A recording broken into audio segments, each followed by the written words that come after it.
Hello, good afternoon and welcome to GB News on TV, online and on digital radio. I'm Nana Akua, and for the next few hours, me and my panel will be taking on some of the big topics hitting the headlines right now. This show is all about opinion. It's mine, it's theirs, and of course it is yours. We'll be debating, discussing, and at times we will disagree, but no one will be cancelled. So joining me in the next hour, broadcaster and journalist Danny Kelly, and also broadcaster and author Christine Hamilton. In a few moments' time, we'll be going head-to-head in the clash with political commentator Lee Harris and also political commentator and Joanna Janjou. Now, how important are female-only spaces? I'll be discussing that in Nana's Niggle. Before we get started, let's get your latest news headlines with Sam Francis.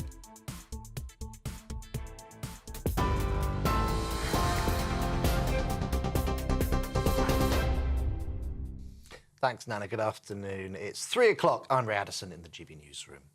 Our top stories. The leader of Reform UK has told a gathering of supporters that he'd axe the TV licence fee which funds the BBC. It comes after he was questioned during an appearance on the BBC's Question Time programme about accusations that some of Reform UK's activists are racist.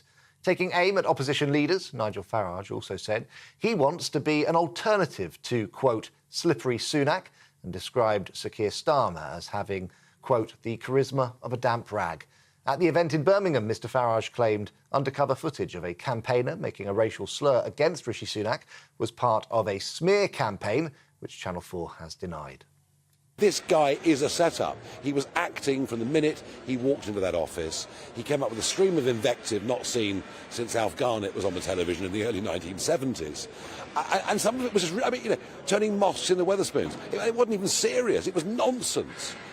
So I really feel that Channel 4 or the production company need to be called before an inquiry. Let's find out the truth about what happened.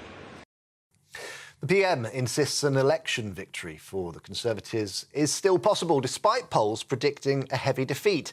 In an interview for the Sunday Telegraph, Rishi Sunak warned that Labour's tax plans would bankrupt people in every generation. However, Labour says its first steps would be restoring economic stability and cutting NHS waiting lists. The party continues to lead the Tories in the polls by around 20 points ahead of Thursday's election. Pat McFadden, Labour's national campaign coordinator, told us Labour has been clear on tax. There is nothing in our plans that requires Why can't you rule it out now, tax then? increases. OK, how about this? Will you increase council tax or re-band council tax? Well, there's already, under the Tory plans, an assumption that council tax will go up under their plans. OK, so will it go up under a Labour government? There's nothing in our plans that requires council tax to go up. Will you tax people's homes? There is nothing in our plans that requires us to do this. Can you rule out taxing people more to drive a car or to put petrol and diesel into a car? Can you rule that out? There's nothing in our plans that requires us to do that. Now, OK, so nothing in our plans and ruling things out are two different things. Spanish police have called off the search for missing teenager Jay Slater in Tenerife. The 19-year-old from Lancashire vanished whilst walking to his accommodation on June 17. According to reports, a Guardia Civil spokesman said the search operation has now finished, although the case remains open. It comes just 2 days after the force appealed for expert volunteers to help explore rugged terrain. A woman has been charged with misconduct in public office after a video allegedly showed a prison officer having sex with an inmate.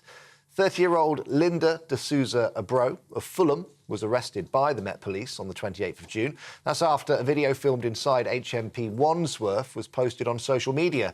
She's set to appear in custody at Uxbridge Magistrates Court on Monday. Well, in the United States, the White House is pushing back on reports that President Biden plans to discuss the future of his campaign with his family at Camp David today. It's after a report by NBC that quoted several unnamed sources alleging that some senior party members are pushing for the president to stand aside following his performance in a televised debate against Donald Trump. But officials say the trip was planned before that debate and denied that there was any serious discussion about the president standing down. England will face off against Slovakia later in Euro 2024 last 16 action. The two sides go head-to-head with a quarter-final place against Switzerland at stake. Harry Kane has claimed he will be at peak sharpness as he looks to find the back of the net, having only scored once in 3 games. The England captain said he believes the players come into top form at the knockout stage. These fans told GB News they believe their boys can do it. I'm looking forward to it. I'm doubtful about England, but I'm hoping they'll pull through and win. Well, I've just hoped that England start playing some football, and I think we should win 2-1. I think England will win 2-0.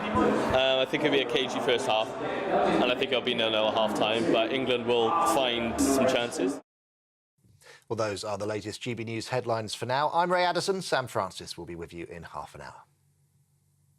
For the very latest GB News direct to your smartphone, sign up to News Alerts by scanning the QR code or go to gbnews.com/alerts. Good afternoon. This is coming up to 6 minutes after 3 o'clock. Before we get stuck into our debates over this hour, let me introduce you to my head-to-headers. Joining me, political commentator Lee Harris and also political commentator Joanna Jarju. Right, here's what's coming up today. A Savanta poll reveals that Labour's vote share has fallen to its lowest rating in more than 2 years. So I'm asking, is Labour's landslide victory a dead cert? And then, is the Green Belt safe under the Labour Party? According to reports, 3 housing announcements are set to be made within a fortnight of Starmer taking the keys to number 10. That's, of course, if he wins. That could include a review of Green Belt land. Do you fancy a wind farm in your backyard? Why are politicians tripping over on basic biology? Again, many of them struggling to answer how that they would protect single-sex spaces. There was a really interesting conversation with a caller called Jane, and Labour seemed to struggle with the issue. Then, is it fair to blame Jill Biden for her husband staying in the presidential race? The US president's wife is under fire from Democrat donors over failing to convince the ailing leader to withdraw from the race. Is that fair? Why is it always the woman's fault? And then, should celebrities stay out of politics, frankly? Did you get sick to your back teeth of these people who have more money than sense telling you what to do? Elton John is among an array of them that have urged Britons to get behind Starmer in the general election. But should they just stay quiet, get on with singing songs? Do you really want to hear what they think? Tell me what you think, though, by sending me your thoughts. Post your comments, gbnews.com/your say.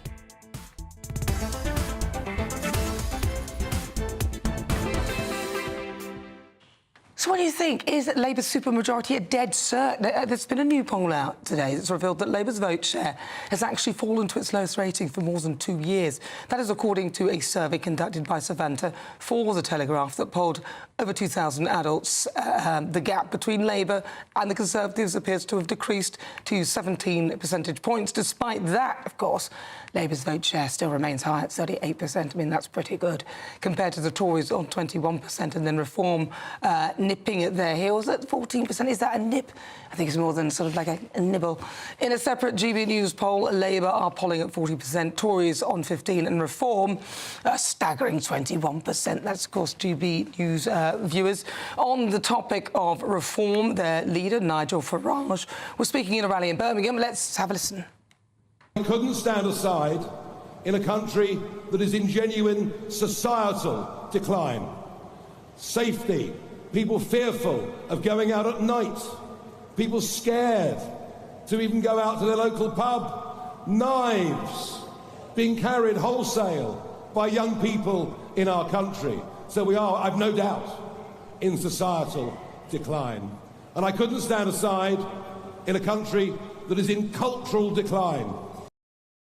Right, so that was Nigel Farage speaking earlier at his rally for Reform UK. Let's get started. Let's welcome again to my clashers. I've got political commentator Lee Harris and also political commentator Joanna Jarju. Hello. Hello. It's nice, isn't it, Lee? So finally you're in the actual studio. I mean, we were at Westminster the other week, but you're here in this... in a lovely studio with a nice curved table. Absolutely love it. Yes, great, isn't it? Joanna Jarju, I want to start with you. Right, so... Is it dead cert, landslide, Labour Party? I mean, it's going down. We don't know the actual report. The only poll that they keep saying is the one on election day. I mean, of course it is. If you ask anyone in terms of just the general mood of the country, I don't care who you're going to end up voting for instead of the Conservatives, whether it's Reform, whether it's the Lib Dems, whether it's Labour. The point is, I think that the main uniting factor for the country is that anybody but the Tories. And I think that Labour have done a good job of actually having that as part of their slogan, change. People are basically begging for change because time and again we've seen, you know, whether it's this leader of the Conservative Party, another leader, there is nothing that's actually significant that they're able to do for the country apart from make it worse. So people are looking for alternative things, whether it's going back to Labour after, you know, the whole thing with the red wall after Boris Johnson's election, or whether it's a protest vote for somebody else and Reform, or whether it's even, you know, tactically voting. I think the country have really been kind of spearheaded and helped with things like that, with people that I really admire, like Carol Vorderman, who's been really kind of pivotal to that. But that is going to make a difference, that more people, even if you've been tactical voting before, you might laugh, but she has been really working hard to make sure people kick the She was Tories a out. political actor whilst working at the BBC, so I literally have not got any respect for that. What I do have respect for is the fact that she did leave and go somewhere else and then spout out her views, which is fine by me. And I respect lots of different opinions, although I don't really like people slating people, and you know, it's just quite rude about people. That's been the only redeeming feature of Carol Vorderman. Yeah, so I respect that of her. But listen, Joanna Jarjou says that change is good. I could change out of this gorgeous dress into a big bird suit. Is that a better change? Is that the change to the best? I'm not saying that the change is better or worse, but just because it's change, is that the right thing? I think the country is dying out for change now. I think, I mean, look at this. Labour falling in the polls, what is it, by 4 points in a week? I mean, to be honest, I'm actually slightly surprised by that because of this whole betting scandal thing doesn't seem to really have had an impact. Well, the thing is with that, though, remember there was a Labour Party person who was also involved in their own, where they're betting against themselves to lose. And I know that happened in the Conservatives as well. Yeah, then there's been a lot of police officers have done it as well. So it's actually quite widespread, and people aren't so shocked or surprised by that. No, and I think you're right to say that in general people are fed up of politicians as a whole, but I think there was a much more focus on the Conservatives in that betting scandal. So to see the polls... I mean... Well, maybe they've gone quiet now because the Labour Party now also have somebody who's done it too. Very true. But I think, you know, we kind of expect the polls to narrow towards the election anyway, but it's not going to make any difference. Joanna's absolutely correct. I mean, the Conservatives are going to get slaughtered at the next election without any doubt, in my view.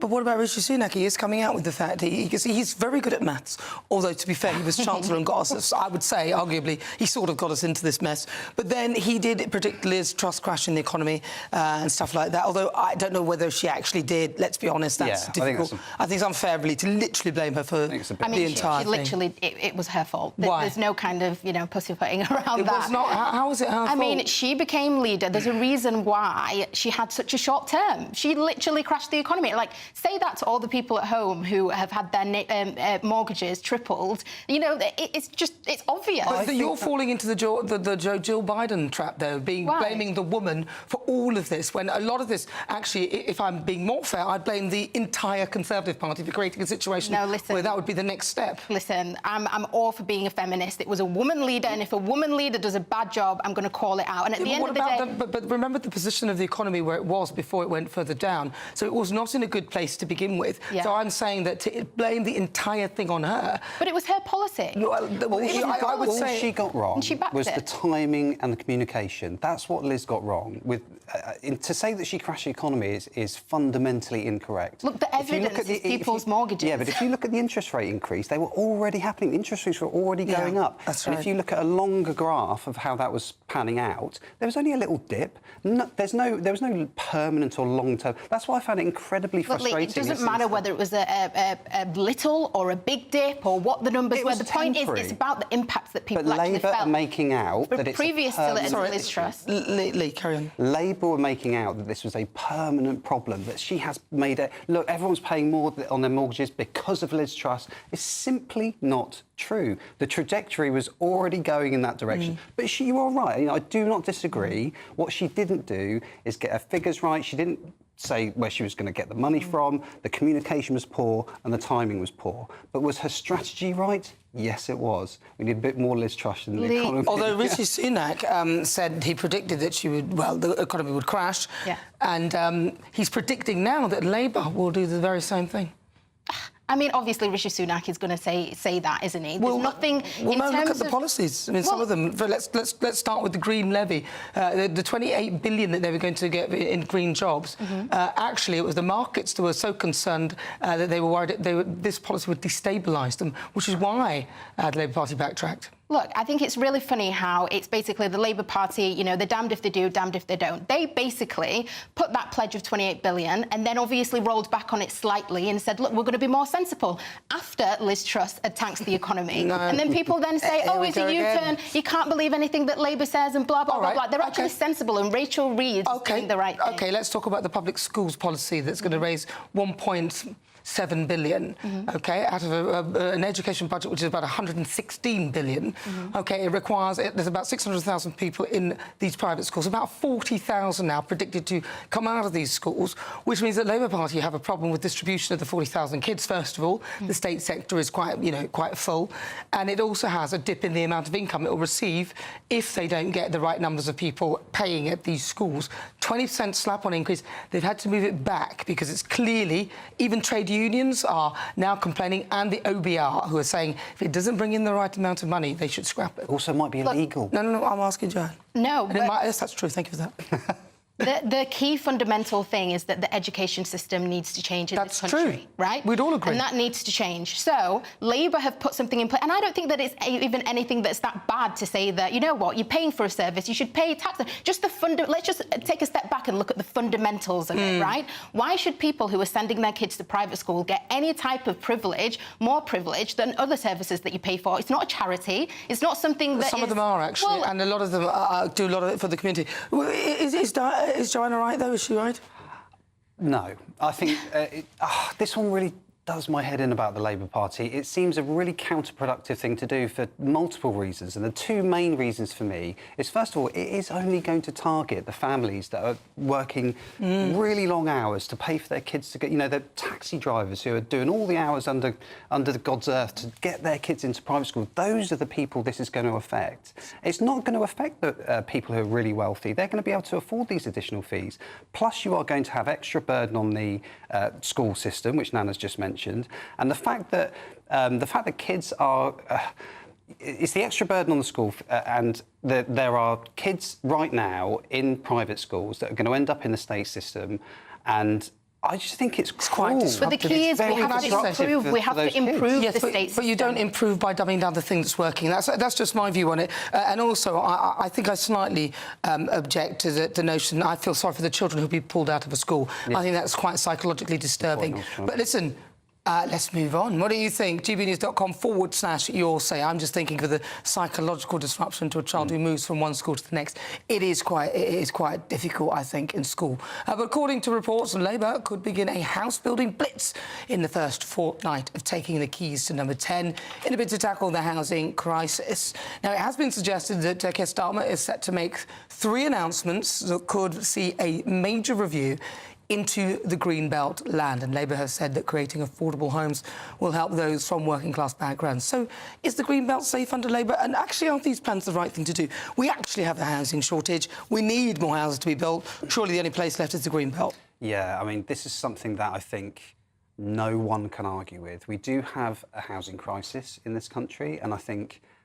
looking at the way it's gone, certainly with the Conservatives, they haven't hit their targets. In fact, to be fair to all of them, none of them have hit their targets on house building for many years.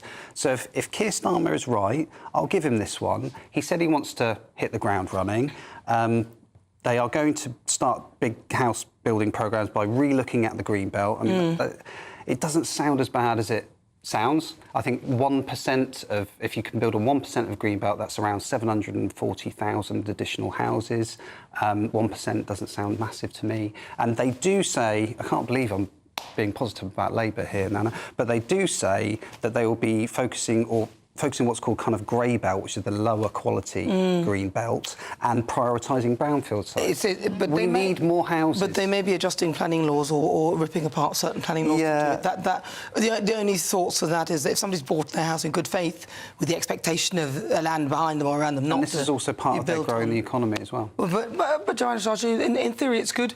No mention of what they're going to do with the real tackling of immigration, though, because at the end of the day, this is what perhaps Nigel Farage's party may say. You could build as many houses as you like, but if you've still got your population surging out, you'd need to build, I don't know how many it was a minute, but a lot of houses to accommodate it. Look, obviously, when we talk about house building and when we talk about, you know, the population in general, we have to take into consideration immigration numbers. Absolutely. I completely accept that. But also, we need to look at, you know, how our society has changed as well in terms of people my age, you know, millennials who are wanting to buy houses or even rent. How they're actually living and cohabitating is completely different from how it was before. Oh, do you live with your mum? Population. I didn't mean to do you live with your parents? We've got an aging population, and we've also got people who we don't really have that nuclear family as much as we did before, which means that obviously we're going to have more demand. So we need to be able to do this and also kind of just reanalyze what we even mean by the green belt. You know, I think for a lot of people think that, you know, the green belt is our national parks and things that, you know, our great British countryside. But a lot of these places that are designated as green belts are in fact car parks. And I think that actually to extend this in terms of, you know, planning laws and stuff, we should look at also the high street, the amount of just vacant properties that are out there, just sat there empty, that maybe could be converted into flats if people and families are living a lot more separately now. Well, as long as they put the infrastructure in place as well, because, you know, you get a load of houses and no infrastructure, then it's all a bit of a nightmare. But what do you think? GBViews at gbnews.com, or you can get in touch via GBViews at GBnews. I've said that twice now. gbnews.com/your say. This is The Clash. I'm Nana Akua. We're live on TV, online and on digital radio. It's just coming up to 22 minutes after 3 o'clock on the way. Is it fair to blame Jill for Joe? Is that fair? Seriously. The US president's wife is under fire from Democrat donors. They're saying that basically she needs to convince him to withdraw from the race. But why is it her fault? Why are politicians tripping over basic biology? So Keir Starmer struggled to answer how you'd protect single-sex spaces after a caller took him to task. And we had also David Lammy struggling. We've also seen Ed Davey from the Liberal Democrats struggle with the questions as to whether a woman has a penis or not. What do you think? Get in touch. gbnews.com/your say.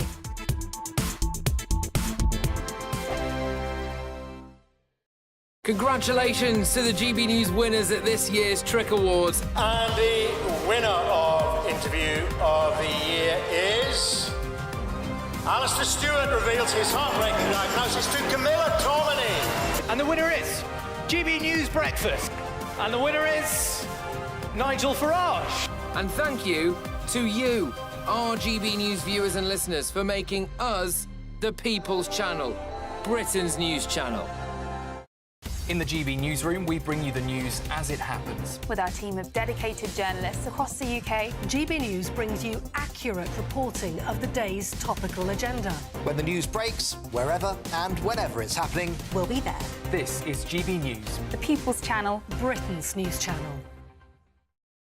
Patrick Christie's Tonight, weekdays from 9 p.m.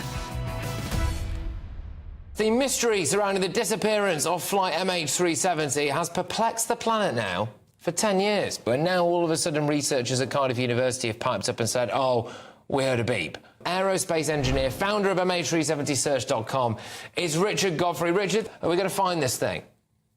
The new research is much more thorough and gone in much more detail. It is picking up acoustic waves under the water. It's not conclusive, but it's a good step forward. Is this a cover-up job of epic proportions? Do you think something quite sinister happened to this plane? Because it is all very odd.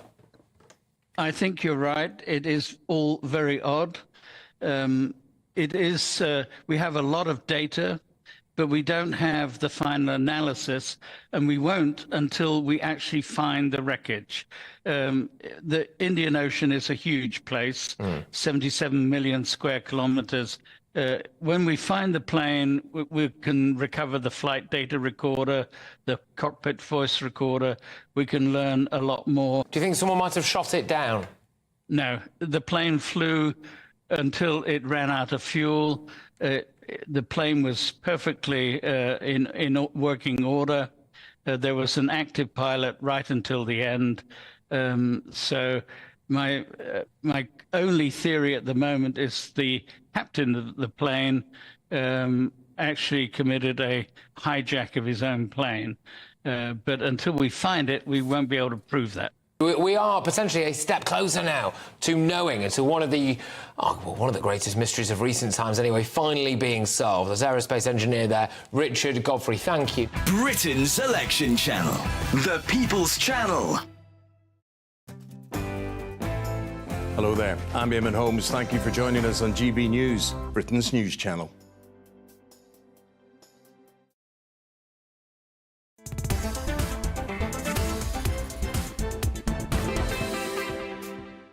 "25 minutes after 3 o'clock. If you just tuned in, welcome. We are Britain's election channel. The election next week, Thursday. You make sure you keep it locked at GB News. We will bring you coverage throughout. Now, before the break, I was discussing whether Labour's majority is a dead cert and, of course, their position on the Green Belt land. Let's have a look at what you've been saying. On the economy, Mark says this about Liz Truss. If Liz Truss was so competent, why did Rishi Sunak describe her economic plan as fantasy during one of the election debates? Well, he would, because he was going up against her, wasn't he? So he's not going to say, oh, this is a brilliant plan. What a fantastic, cunning plan. I should have thought of this. He's not going to say that out loud, is he? He's actually sort of heading towards that direction now. John says, I think financial institutions crashed the economy as a response to Liz Truss's growth policy. Do you know what? Who gets to win when you put up interest rates and then you don't pass them on to your customers? I think you might have something in that one. And Steve says criticism of Liz Truss has nothing to do with her being a woman. She was just a clueless Prime Minister. Oh, good you. Well, the lettuce did live longer, but, you know, Liz is... do you know what? I think she had the right idea, just executed with Neolithic incompetence. I got that out of... what was that film? Lethal Weapon. Right, now, this is The Clash. I'm Nana Akua. Why do politicians keep tripping up on basic biology? Sir Keir Starmer has frequently changed his stance on the matter, from claiming it's not right to say that only women can have a cervix to admitting it was important to protect female-only spaces, and that's as Liberal Democrats. Ed Davey... he had an issue with it as well. He said a woman can't have a penis, and then they're seeking to remove the need for medical diagnosis before an individual changes their sex on a birth certificate.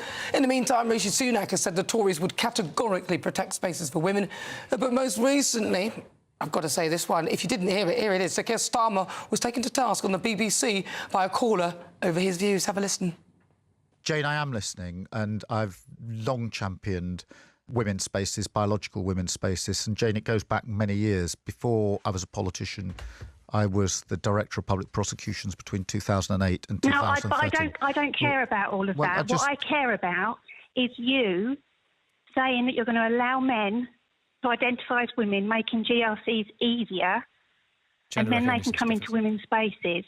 Jane, when it comes to women's spaces, biological women's spaces, in relation to the particular example I was going to point you to was when I was doing work trying to drive up the protection for women who've been subjected to violence, domestic violence, sexual violence. Which is not interested in the past. This is daily. This is toilets, changing rooms. This isn't about what you have done. This is about what we want to be done. Jane, just hear me out. We don't care about what you did in the past. We want you to say sex cannot be changed, and you will protect us from men coming into our space. I have protected in the past and worked with those protecting women's spaces. Jane, can you say now that you will not allow men, biological men, under any guise, to come into women's safe spaces? We will, of course, protect... Can you say that? Because we shouldn't have to be kind to these very few men. You need to think about 51% of the population who are sick of the absolute twaddle that comes out of your mouth when we ask these questions. Yeah, Jane... I can't help myself. Listen, it's not just him. Many others appear to be confused at it. I mean, come on, David Lammy said that you can make a cervix. I mean, seriously. And we talked about Ed Davey. He's previously said that women can have a penis. So a woman can have a penis? Well, quite clearly. Really? Joanna Lee, what are your thoughts, Joanna? Come on. Well, look, surely you can't support this nonsense. A woman...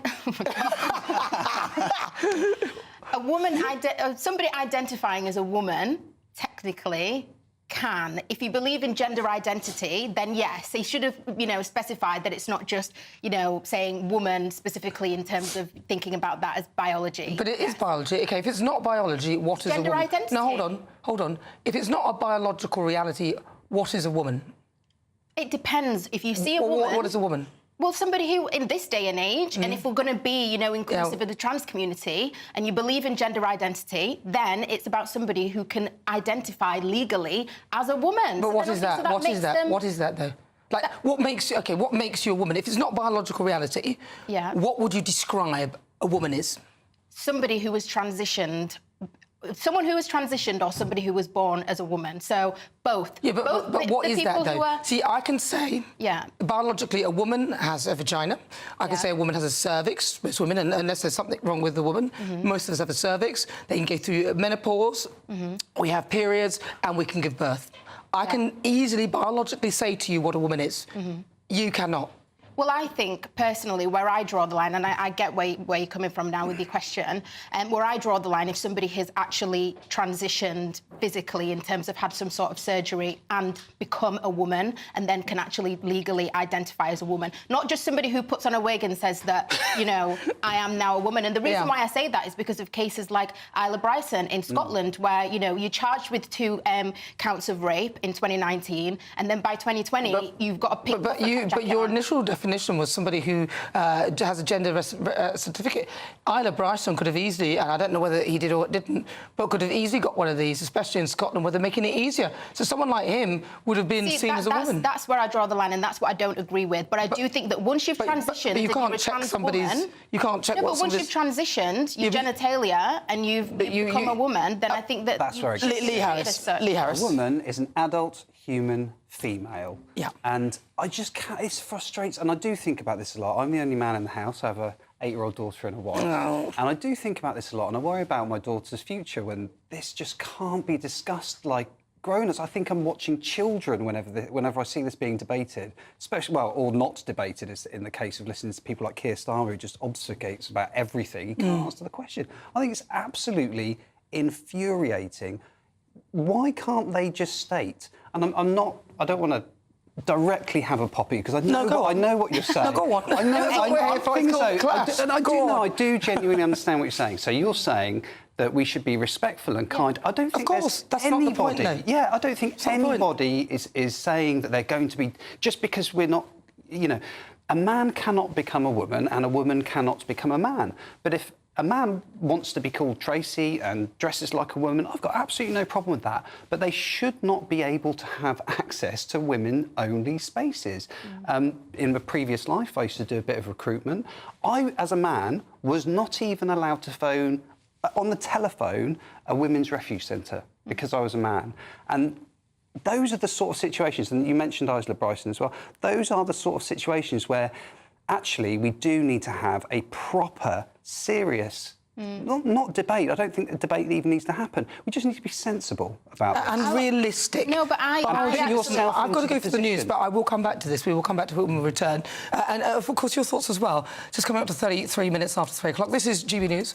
We're Britain's election channel. I'm Nana Akua. Coming up, is it fair to blame Jill Biden for her husband staying in the presidential race? Always the woman's fault, isn't it, pretty much? But first, let's get your latest news headlines with Sam Francis.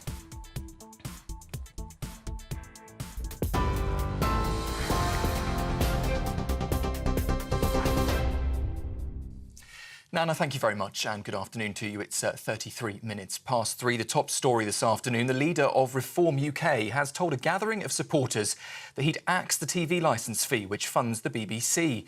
It comes after Nigel Farage was questioned during an appearance on the BBC's Question Time programme about accusations that some of the party's activists are racist. Well, at the event in Birmingham, Mr Farage claimed undercover footage of a campaigner making a racial slur against Rishi Sunak was, he said, part of a smear campaign, though Channel 4 has denied those allegations. The Prime Minister insists an election victory for the Conservatives is still possible, despite polls predicting a heavy defeat. In an interview for the Sunday Telegraph, Rishi Sunak warned that Labour's tax plans would bankrupt people in every generation. However, Labour says its first steps in power would be restoring economic stability and cutting NHS waiting lists. The party continues to lead the Tories in the polls by around 20 points ahead of Thursday's election. Meanwhile, voters in France are heading to the polls in a snap election there that could see the country's first far-right government since the Second World War. If the National Rally does win, Macron would still remain as president until his term ends in 2027. But he could be forced into an awkward power-sharing agreement with the Eurosceptic Jordan Bardella, who's just 28, installed as Prime Minister. Spanish police have called off the search for missing teenager Jay Slater in Tenerife. The 19-year-old from Lancashire vanished while walking to his accommodation on June the 17th. It comes just 2 days after the force appealed for expert volunteers to help explore rugged terrain on the island. And in the US, the White House is pushing back on reports that President Biden plans to discuss the future of his campaign with his family at Camp David today. That's after a report by NBC News that alleged that senior party members are pushing for the president to now stand aside following his performance in a televised debate against Donald Trump. But officials say the trip was planned before the debate. That's the latest from the GB Newsroom for now. I'm Sam Francis. I'll be back with your next update at 4 o'clock. For the very latest GB News direct to your smartphone, sign up to News Alerts by scanning the QR code or go to gbnews.com/alerts.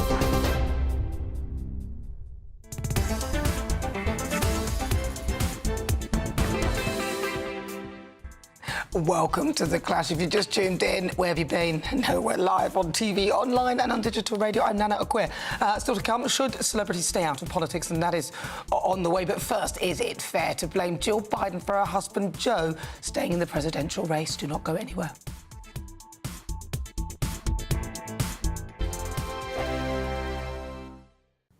Hello, good afternoon and welcome to your GB News weather update brought to you by the Met Office. We're starting to see some sunshine poke through that cloud this afternoon. Now, a few showers bubbling up in the north. We're saying goodbye to that rain and drizzle, clearing the southeast now, allowing a ridge of high pressure to build. And notice the winds coming from a northwesterly direction, which means things are generally feeling a little bit cooler. Overall, into this evening, though, there will be plenty of dry weather around once those showers ease into the evening. A mix of cloud and some clear spells. A bit of a change on its way in the west, though, as we start to see some outbreaks of rain move their way in. Nothing particularly heavy, but leading to quite a damp start for Monday morning. Under those clear spells, feeling a little bit cooler, but most towns and cities remaining in the double digits. To start the new working week then, it is going to be fairly damp, particularly across western parts of Scotland. A few heavier outbreaks just feeding into the west too, but across the east, largely dry, fairly cloudy though. Quite a damp start once again across Northern Ireland, northwestern England, once again in the far east. A few bright sunny spells to start the week. A damp start once again across Northern Ireland, a few showers across Devon and Cornwall, but across central and southeastern England, largely dry, even starting to see some bright sunshine to start the week. On the whole, though, Monday is going to be quite an unsettled day. We'll see those outbreaks of rain continue to push their way eastwards, a little bit heavy at times, mainly across the hills. But once that rain clears through, some bright sunshine will begin to develop and staying driest for longest across the south and southeast. And that's where we're going to see the best of the temperatures. Highs of around 21 Celsius, so a notch down compared to the weekend. Into the evening then, we'll gradually say goodbye to that rain as it clears into the North Sea. A few spots of rain and drizzle for parts of northern England and parts of Wales, but on the whole, it is going to be a largely dry night. Next week, fairly changeable with some rain and showers, but where you do catch the sunshine, it should still be feeling pleasant and warm. On election night, we are throwing a party. The GB News Election Night Watch Party will be live from Essex and you are all invited. On air from 10 o'clock, we'll have familiar faces from across the channel, entertainment and lots more stuff as we keep our eye on all the results as they come flying in. If you want to join our live Election Night Watch Party audience, scan the QR code on screen or go to gbnews.com/election party. GB News is Britain's election channel. And when the big stories break, we're tackling them on Britain's newsroom. When we disagree, and we disagree a lot, it's even livelier than normal. We don't disagree that much. We do. His comedy, though, is revolting. I knew her, unlike you. That explains Beverly Turner's temperament. It's a bit frosty in here, isn't it? He'll have one of me one day. For dartball practice. Britain's newsroom on GB News. Weekdays, 9:30 a.m. GB News, the People's Channel, Britain's news channel.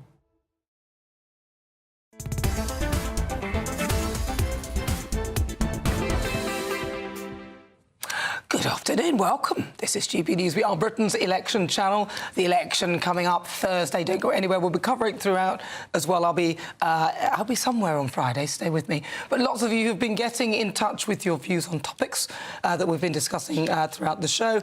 On Liz Truss, Mary says, I didn't think Liz Truss was Prime Minister long enough to crash anything. On our discussion on gender identity, Mark says, why does Sir Keir Starmer even say biological women? It's just women. Listen, I agree, but, you know. And on schools, Joan says, I find it so disingenuous when people say that parents who send their children to private schools are disadvantaging the public education system. It is, in fact, quite the opposite. They pay their taxes, so they pay twice already. That's what I said. I'm with you. Now, I've got to come back to Joanna Jarju because she wanted to make we were talking about the whole trans debate. Where were you on it? Yeah, you know what? I'll be completely honest. I kind of stumble over my words when I'm talking about it because it's such a sensitive topic and I never want to kind of offend anyone. And I am pro people, you know, deciding their gender identity and transitioning and being treated with respect. But sometimes I also think to myself, the same way that I'm so kind of open and welcoming and acknowledge all of the things that trans people might go through, I would also like to see that from the other side as well.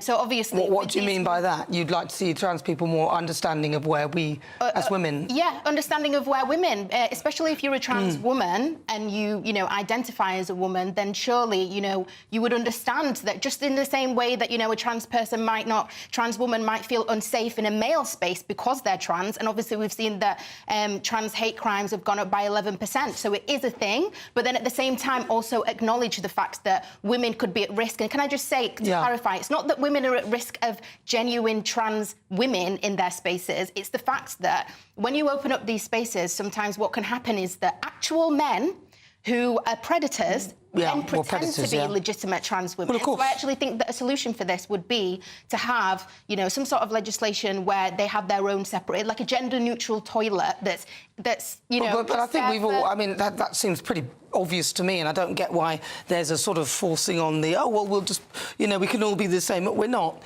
And there's a reason why we're not, because... And a lot of people say, that trans people are the most vulnerable.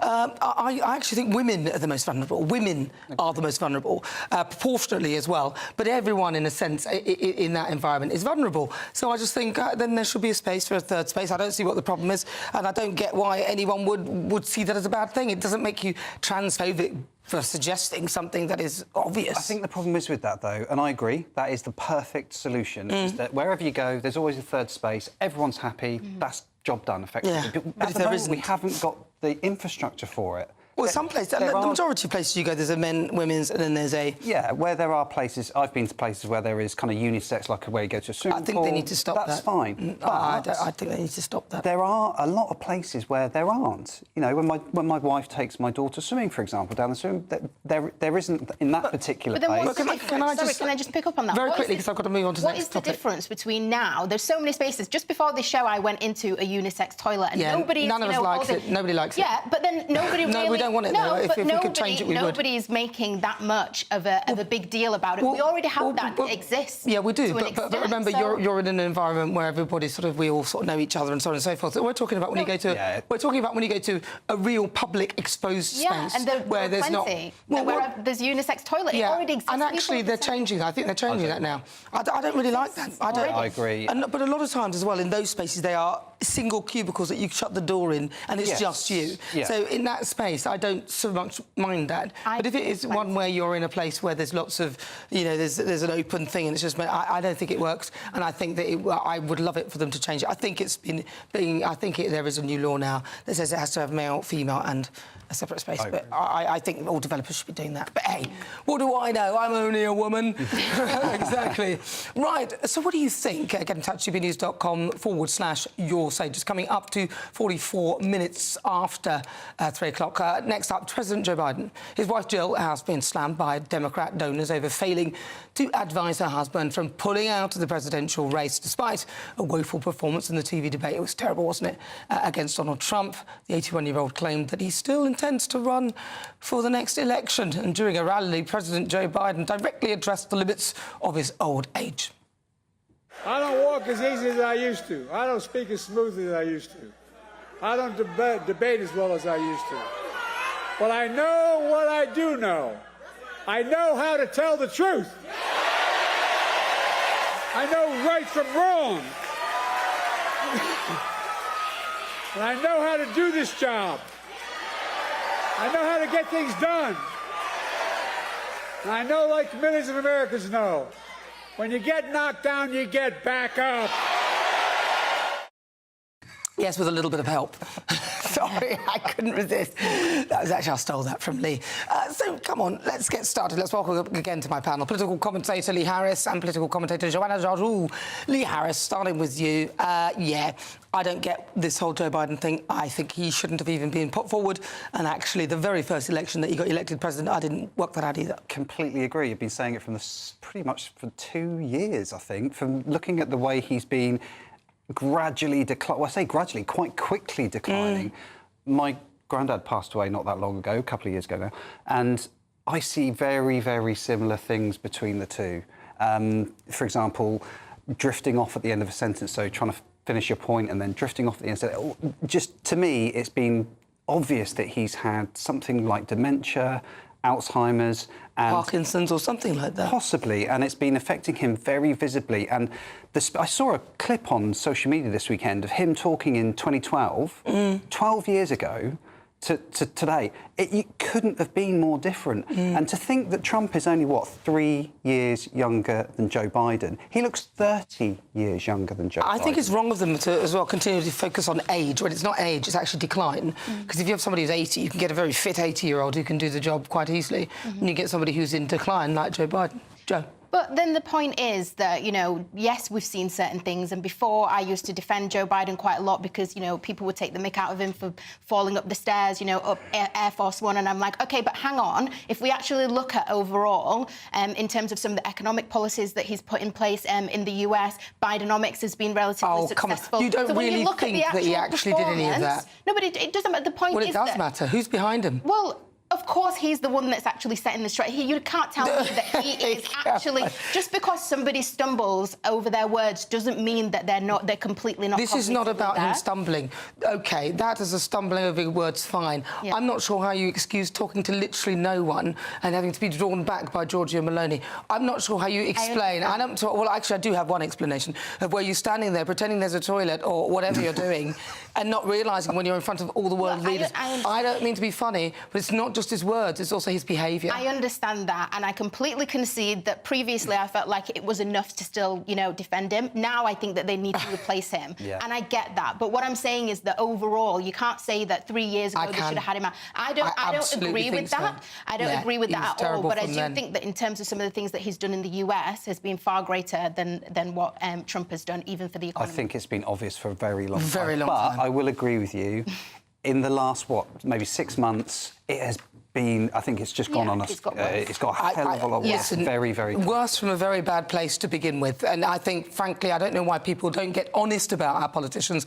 If somebody really cannot do the job, I think it's actually far kinder to just say, look, you're not fit for this job, we need to move you on. But is it Jill's fault? I don't know. Coming up, my niggle, I'm asking, can a woman have a penis? You know, you knew I'd go there. Next, though, should celebrities get involved in politics? Elton John is among an array of celebrities that have urged Britons to get behind Keir Starmer in the general election. But should they just keep quiet?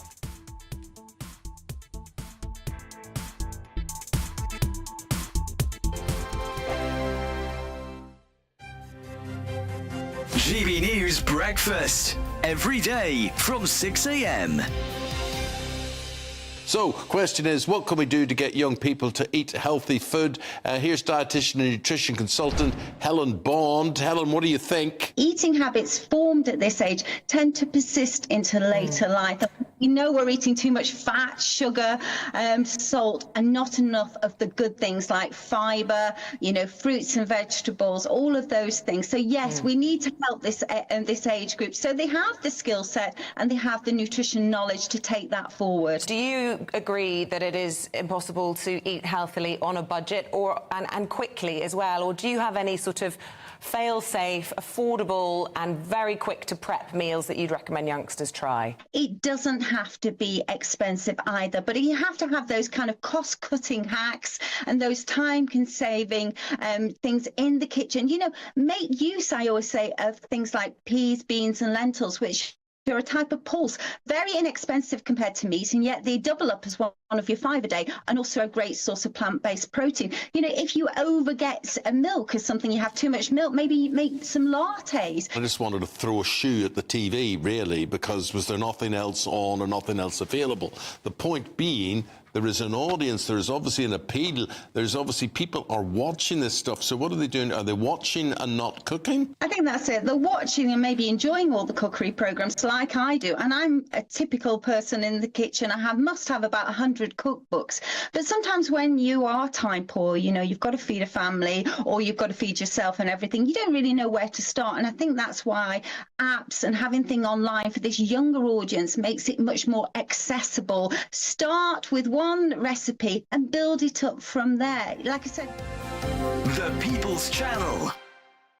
This election night, we're putting on a party. And you are invited, We'll be here with you. following all the twists and turns. As well as all the live reaction from our election night watch party. With our GB News lineup. And as morning breaks, we'll be here with breakfast from 6 a.m. As it becomes clear who the winners and the losers really are. Vote 2024. Thursday, the 4th of July. Only on GB News. Britain's election channel. Congratulations to the GB News winners at this year's Trick Awards. And the winner of Interview of the Year is... Alistair Stewart reveals his heartbreaking diagnosis to Camilla Tormini. And the winner is GB News Breakfast. And the winner is Nigel Farage. And thank you to you, our GB News viewers and listeners, for making us the People's Channel, Britain's news channel.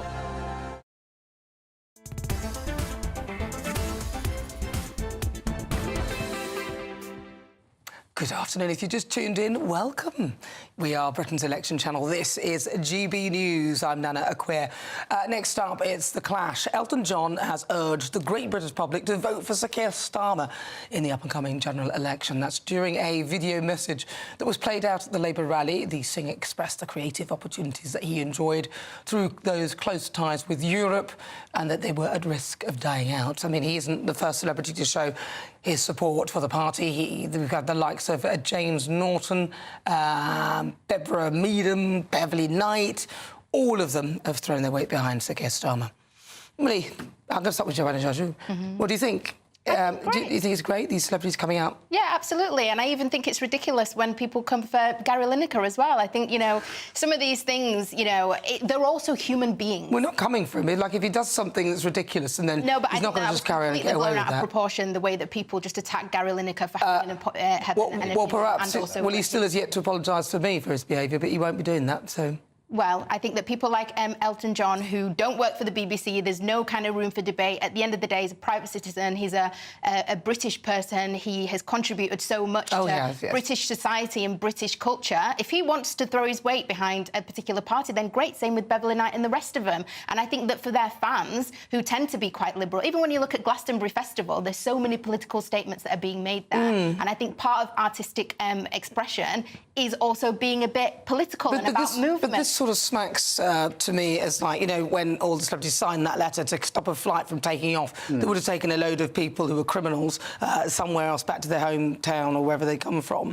And then a load of people, I think Naomi Campbell was one of the signatories of the letters. There were lots of them signing the letter saying, oh, don't allow the plane to take off. And then one of the guys went on to commit another heinous crime. Not that this is relatable in terms of the party tactics, but what I'm saying is it feels like I always feel a bit odd when big celebrities put their names to things. Yeah, I don't have any problem, of course not, in principle, with celebrities declaring that endorsing in a way. They can do what they like. You know, it's their own free speech. Personally, I think they're mad. I genuinely have never understood this, because if I was a celebrity or, you know, or had a big brand or anything like that, I would want to remain as neutral as possible. I have a lot more respect for celebrities that just don't get involved and maintain their composure. I've never really understood it.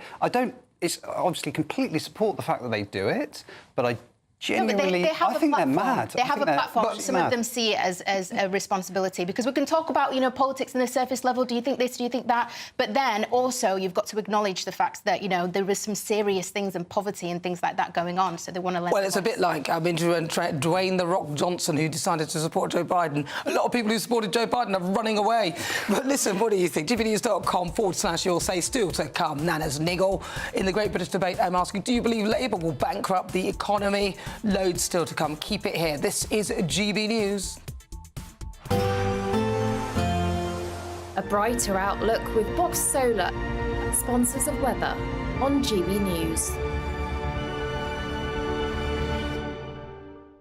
Hello, good afternoon and welcome to your GB News weather update brought to you by the Met Office. We're starting to see some sunshine poke through that cloud this afternoon. Now, a few showers bubbling up in the north. We're saying goodbye to that rain and drizzle, clearing the southeast now, allowing a ridge of high pressure to build. And notice the winds coming from a northwesterly direction, which means things are generally feeling a little bit cooler. Overall, into this evening, though, there will be plenty of dry weather around once those showers ease into the evening. A mix of cloud and some clear spells. A bit of a change on its way in the west, though, as we start to see some outbreaks of rain move their way in. Nothing particularly heavy, but leading to quite a damp start for Monday morning. Under those clear spells, feeling a little bit cooler, but most towns and cities remaining in the double digits. To start the new working week then, it is going to be fairly damp, particularly across western parts of Scotland. A few heavier outbreaks just feeding into the west too, but across the east, largely dry, fairly cloudy though. Quite a damp start once again across Northern Ireland, northwestern England, once again in the far east. A few bright sunny spells to start the week. A damp start once again across Northern Ireland, a few showers across Devon and Cornwall, but across central and southeastern England, largely dry, even starting to see some bright sunshine to start the week. On the whole, though, Monday is going to be quite an unsettled day. We'll see those outbreaks of rain continue to push their way eastwards, a little bit heavy at times, mainly across the hills. But once that rain clears through, some bright sunshine will begin to develop and staying driest for longest across the south and southeast. And that's where we're going to see the best of the temperatures. Highs of around 21 Celsius, so a notch down compared to the weekend.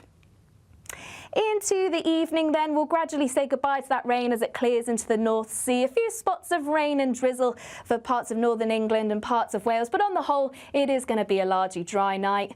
Next week, fairly changeable with some rain and showers, but where you do catch the sunshine, it should still be feeling pleasant and warm. Looks like things are heating up.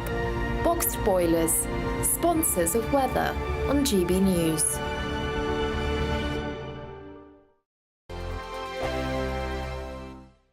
It's our summer treat to you. Your chance to win an incredible £30,000 in tax-free cash. Our biggest cash prize of the year so far. With an extra £30,000 in your bank account this year, you could take the ultimate financial holiday and send some of those day-to-day financial stresses packing. £30,000 could get you those nagging home improvements done, buy that brand new car, or just enable you to kick back and relax for the rest of the year. For a chance to win £30,000 in tax-free cash, text cash to 63232. Text costs £2 plus one standard network rate message. You can enter online at gbnews.com/win. Entries cost £2. Or post your name and number to GB07 PO Box 8690 Derby DE1 9TT. UK only. Entrance must be 18 or over. Lines close at 5 p.m. on the 30th of August. Please check the closing time if listening or watching on demand. Good luck.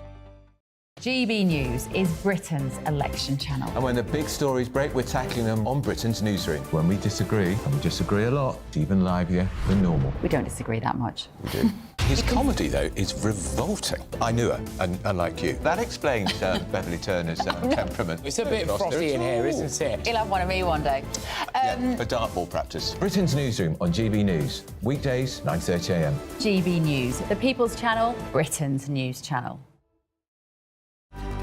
Good afternoon, Britain. Your lunchtime update on the stories that matter across the UK.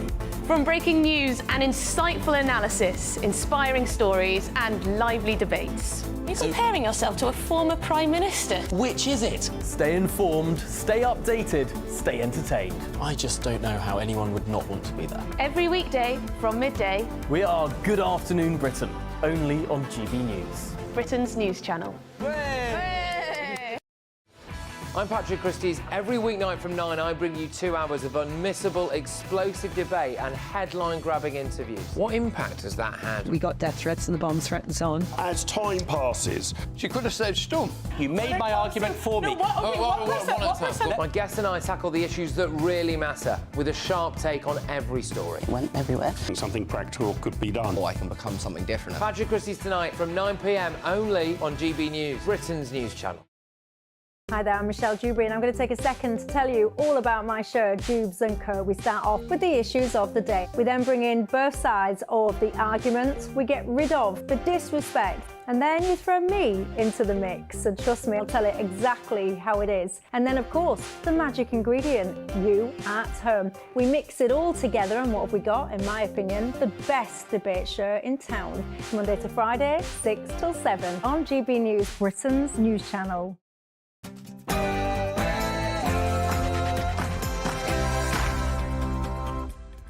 Good afternoon, hello and welcome to GB News. We're live on TV, online and on digital radio. I'm Nana Akua.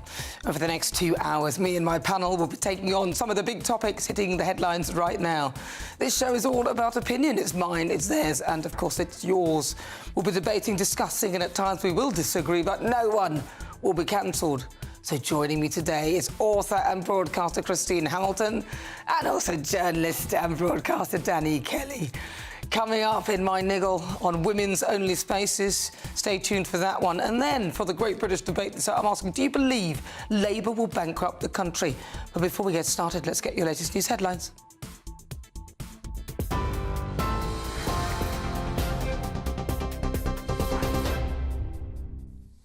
Nana, thank you very much. Good afternoon to you. It's 4 o'clock and the top story from the newsroom this afternoon. The leader of Reform UK has told a gathering of supporters that he'd axe the TV licence fee, which funds the BBC. It comes after he was questioned during an appearance on the BBC's Question Time programme about accusations that some of Reform UK's activists are racist. Taking aim at opposition leaders, Nigel Farage also said he wants to be an alternative to slippery Sunak and described Sir Keir Starmer as having the charisma of a damp rag. Well, at the event in Birmingham, Mr Farage claimed undercover footage of a campaigner making a racial slur against Rishi Sunak was, he said, a part of a smear campaign, which Channel 4 has denied. This guy is a setup. He was acting from the minute he walked into that office. He came up with a stream of invective not seen since Alf Garnett was on the television in the early 1970s. And some of it was just, turning mosques into Wetherspoons. It wasn't even serious. It was nonsense. So I really feel that Channel 4 or the production company need to be called before an inquiry. Let's find out the truth about what happened. The Prime Minister insists that an election victory for the Conservatives is still possible, despite polls predicting a heavy defeat. In an interview for the Sunday Telegraph, Rishi Sunak warned that Labour's tax plans would bankrupt people in every generation. However, Labour says its first steps in power would be restoring economic stability and cutting NHS waiting lists. The party continues to lead the Tories in the polls by around 20 points ahead of Thursday's election. Pat McFadden, Labour's national campaign coordinator, told us earlier that Labour has been clear on tax.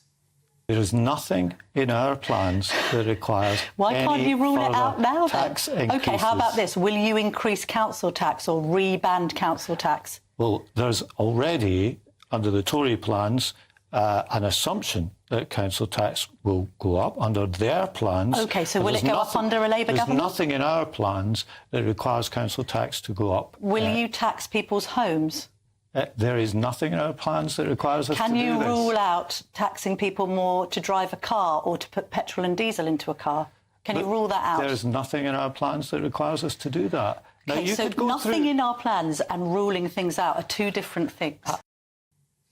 Meanwhile, in France, voters are heading to the polls in a snap election there that could see the country's first far-right government since the Second World War. President Macron shocked observers when he called for the vote after his centrist alliance was crushed in this month's European elections. His supporters fear the move could backfire, giving Marine Le Pen's national rally a chance to grab power. And if that happens, Macron would still remain as president until his term ends in 2027, but he could be forced into an awkward power-sharing arrangement with Eurosceptic Jordan Bardella, who's just 28, installed as Prime Minister. In Spain, police have called off the search for missing teenager Jay Slater on the island of Tenerife. The 19-year-old from Lancashire vanished whilst walking to his accommodation on June the 17th.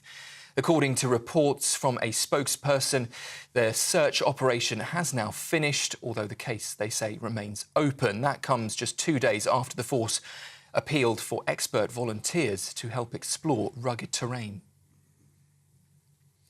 A woman has been charged with misconduct in public office after a video allegedly showed a prison officer having sex with an inmate. 30-year-old Linda de Souza Abreu from Fulham was arrested by the Metropolitan Police on the 28th of June. That's after a video filmed inside Wandsworth Prison in South London was posted on social media. She's set to appear in custody at Uxbridge Magistrates Court on Monday. In the US, the White House is pushing back on reports that President Biden plans to discuss the future of his campaign with his family at Camp David today. That's after a report by NBC News that quoted several unnamed sources alleged that some senior party members are pushing for the president to now stand aside following his performance in a televised debate against Donald Trump. Though officials say the trip was planned before that debate, and they've denied there was any serious discussion about the president standing down. And in sport, the atmosphere is building as fans gather ahead of England's last 16 match with Slovakia tonight at Euro 2024. Kick-off at 5 o'clock. The two sides go head-to-head with a quarter-final place against Switzerland at stake. Captain Harry Kane has claimed he will be at peak sharpness as he looks to find the back of the net, having only scored once in 3 games. And the England captain said he does believe that the players are going into the knockout stage in top form. Well, these fans told GB News they believe the team can do it.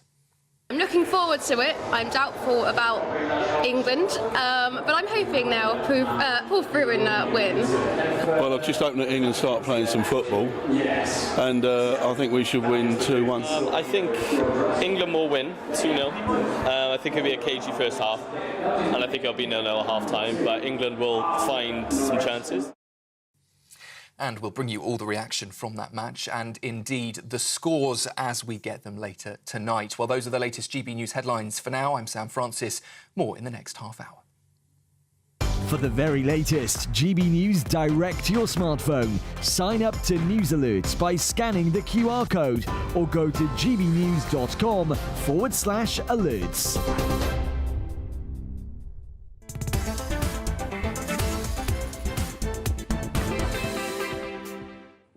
Hello, good afternoon. It's 6 minutes after 4 o'clock. This is GB News. I'm Nana Akua. We're live on TV, online and on digital radio. I don't care what political party you're from or what your policies are. On this question, can a woman have a penis? The answer is no. And politicians need to acknowledge this in order to protect women-only spaces. A caller, Jane, rightly pointed this out. Jane, I am listening, and I've long championed women's spaces, biological women's spaces. And Jane, it goes back many years. Before I was a politician, I was the Director of Public Prosecutions between 2008 and 2013. No, I don't care about all of that. What I care about is you saying that you're going to allow men to identify as women, making GRCs easier, and then they can come into women's spaces.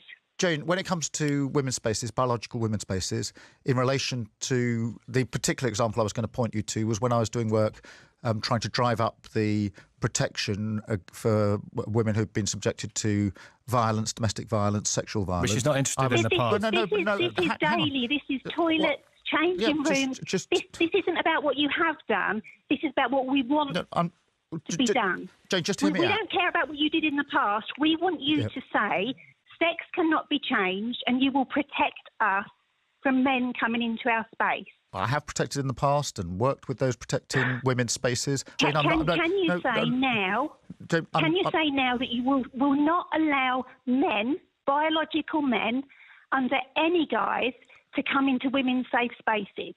We will, of course, protect... Can you say that? Because we shouldn't have to be kind to these very few men.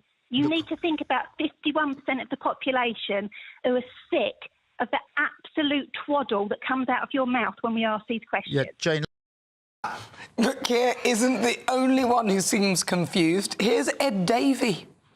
So a woman can have a penis? Well, quite clearly.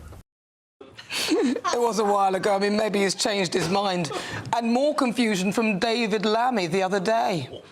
Is it transphobic to say only women have a cervix, David?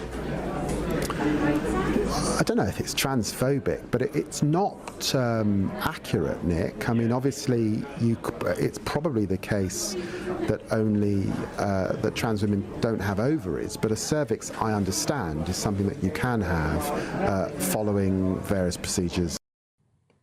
Maybe like being born a woman. Please, no more messing with language or making out that the term woman can be used to describe a biological male. A biological male who is a trans person is not a different type of woman, but a different type of man, and vice versa. There's nothing wrong with acknowledging this, and it's not transphobic for me to point this out. Being a woman is not a caricature or a set of behaviours. It is a biological reality, and forcing me or any other person to deviate from this is confusing to subsequent generations and always seems to impact women negatively. We all agree that people from every walk of life should be treated with dignity and respect, but you cannot escape or medicate out of biological reality or from the pros and cons that come with each sex. I'm tired of this being used as a political football. I want female-only spaces to be protected by whoever gets into power, and the only way to do that is to ensure that facts trump feelings. A man can never become a woman, and a woman can never become a man. It's not transphobic, it's the truth.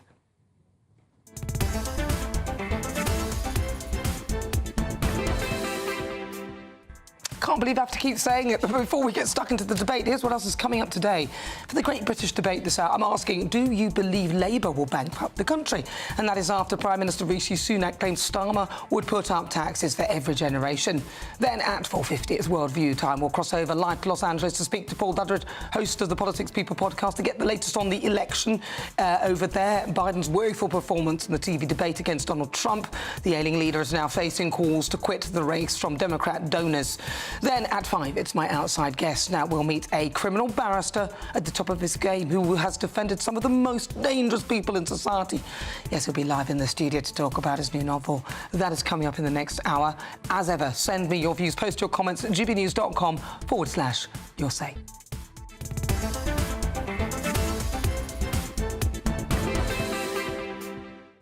Right, let's get started. Let's welcome again to my panel author and broadcaster Christine Hamilton, also journalist and broadcaster Danny Kelly. Right, I love that. I'm going to start. Well, I'll start with Danny Kelly. Why not? Go on. Why not? First of all, do you like the new studio? I think it's ace. I think it's excellent. And do you know what? It's a statement, I think. It's not a deliberate statement, but it's a statement to the people who are cynical and doubt the future of this TV and radio station. This is like a big six-figure investment. Do you know, I think it's brilliant. I should have put Christine on that side because she would have matched the stripes. You haven't paid attention to a word I've said. What I love are these fabulous chairs. We've got arms, we can swivel around. Look at that. It's just wonderful. I feel liberated. It's great. Those awful stools have gone. Oh, yeah. It's Hooray. terrible. It'd be awful if you sort of swiveled off the edge of it. Well, it would, so but I didn't. But it would be caught on camera. Danny Kelly, so what do you think? Do you know what? That is the modern equivalent of believing the Earth is flat. They are flat earthers. Those three people are flat earthers because they cannot admit that a man cannot be a woman and a woman cannot be a man. If you paid attention to Keir Starmer's first response to the interview by LBC's Nick Ferrari, he said, well, a biological woman, as if there are two types of women. No, Starmer, there's one type of woman. So he already qualified part of his answer. And then David Lammy, and don't forget David Lammy's the div who conflated, who had the temerity. Although David's not here to defend himself, so you're calling him names, he's not here to defend himself. That's fine. What is a diff? A div is someone who's daft. OK? But he's not here to defend himself, so, you know. If you let me finish, then maybe you'll agree. Calling him a name, so I have to because stop he you. conflated 1930s Germany with the Brexit referendum. OK? Now, that is unforgivable. So that guy who can't even lie straight in bed, I think what he said there, he needs to just say, no, a bloke can't have a cervix. Well, maybe he believes it, though. What, that a bloke can have a... Well, it sounded like... He doesn't know what a cervix is. He shouldn't be... He doesn't actually know precisely what it is. That's the neck of the womb. He doesn't know that. He wasn't quite sure, and he mumbled on about uteruses.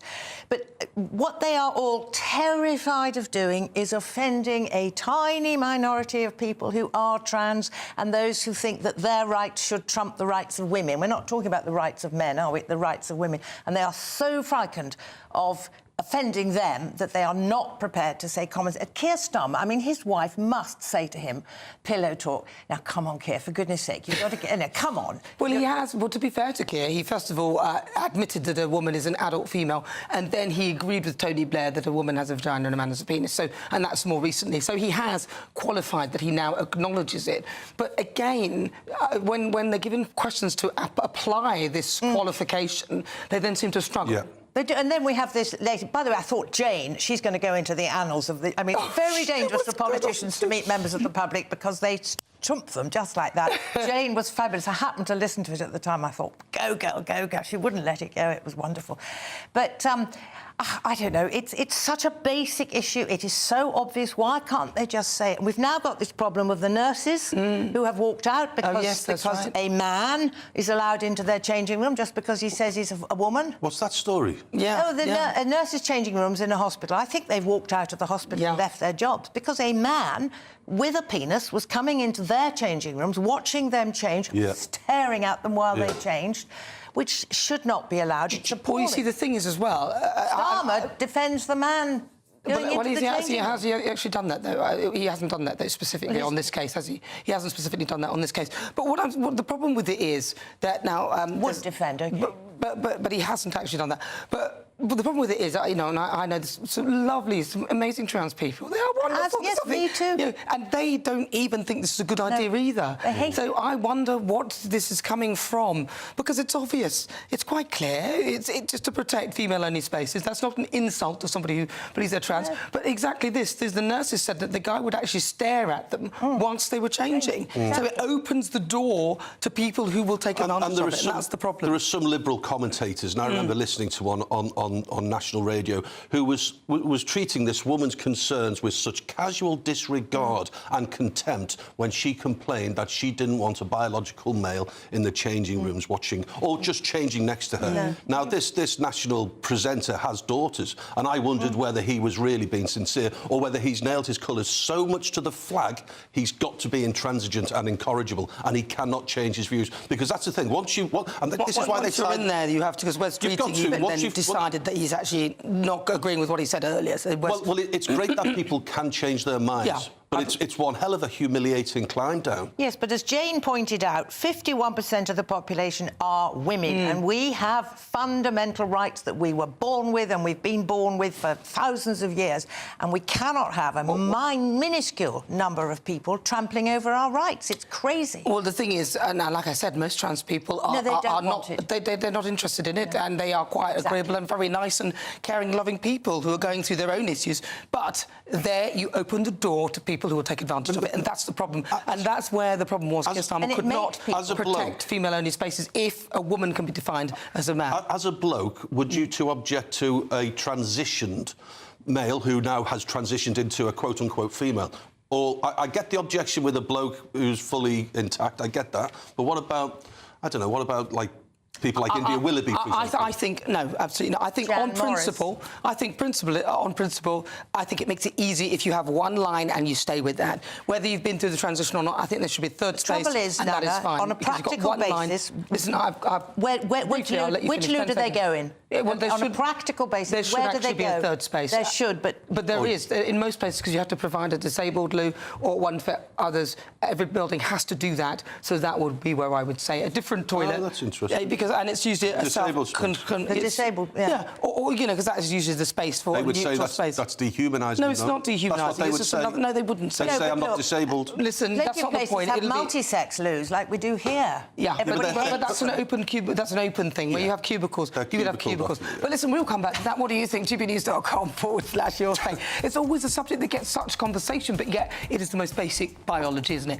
You're with me. I'm Nana Akua. This is GB News. We're live on TV, online, and on digital radio. Radio. Coming up, Worldview, we will cross live to Los Angeles and hear from Paul Dudridge, the host of the Politics People podcast. Get the latest on the race to the White House. Democrat donors are all pulling out left, right and centre. Can Jill convince her husband to withdraw from the contest? But next, it's time for the Great British Debate this hour. And I'm asking, do you believe Labour will bankrupt the country? That's what Rishi Sunak has said in a recent article. I've got a poll up right now on X asking you that very question. Do you believe that Rishi Sunak says that Labour will bankrupt the country? Do not go anywhere.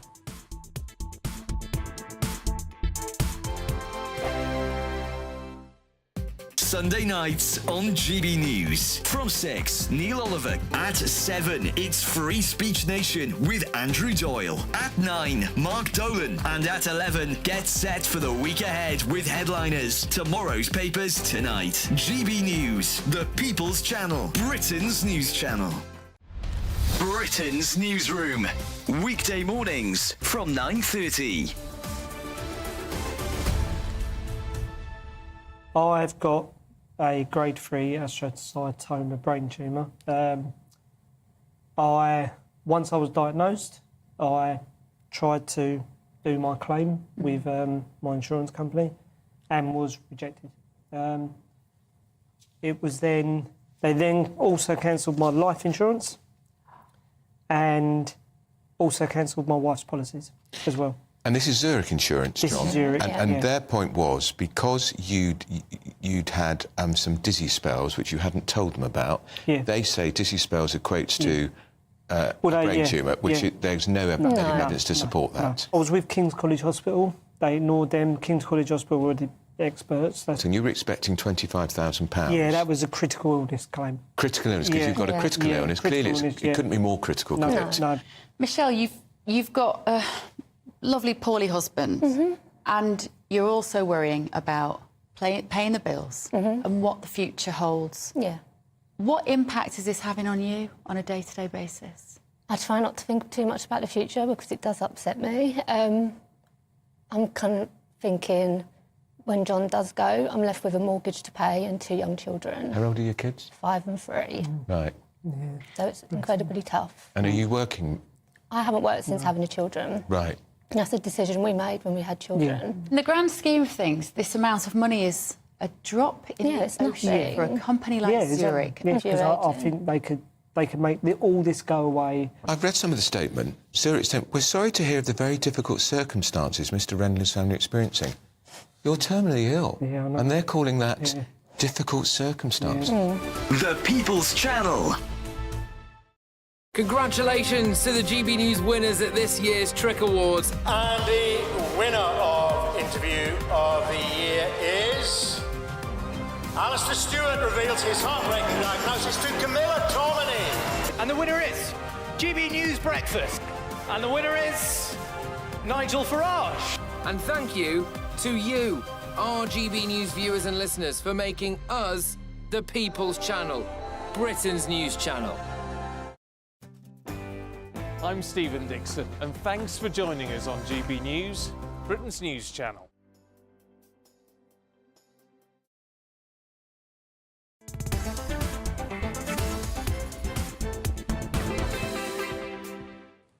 Good afternoon, 22 minutes after 4 o'clock. This is GB News. We are live on TV, online and on digital radio. I'm Nana Akua, and it's time for the Great British Debate this hour.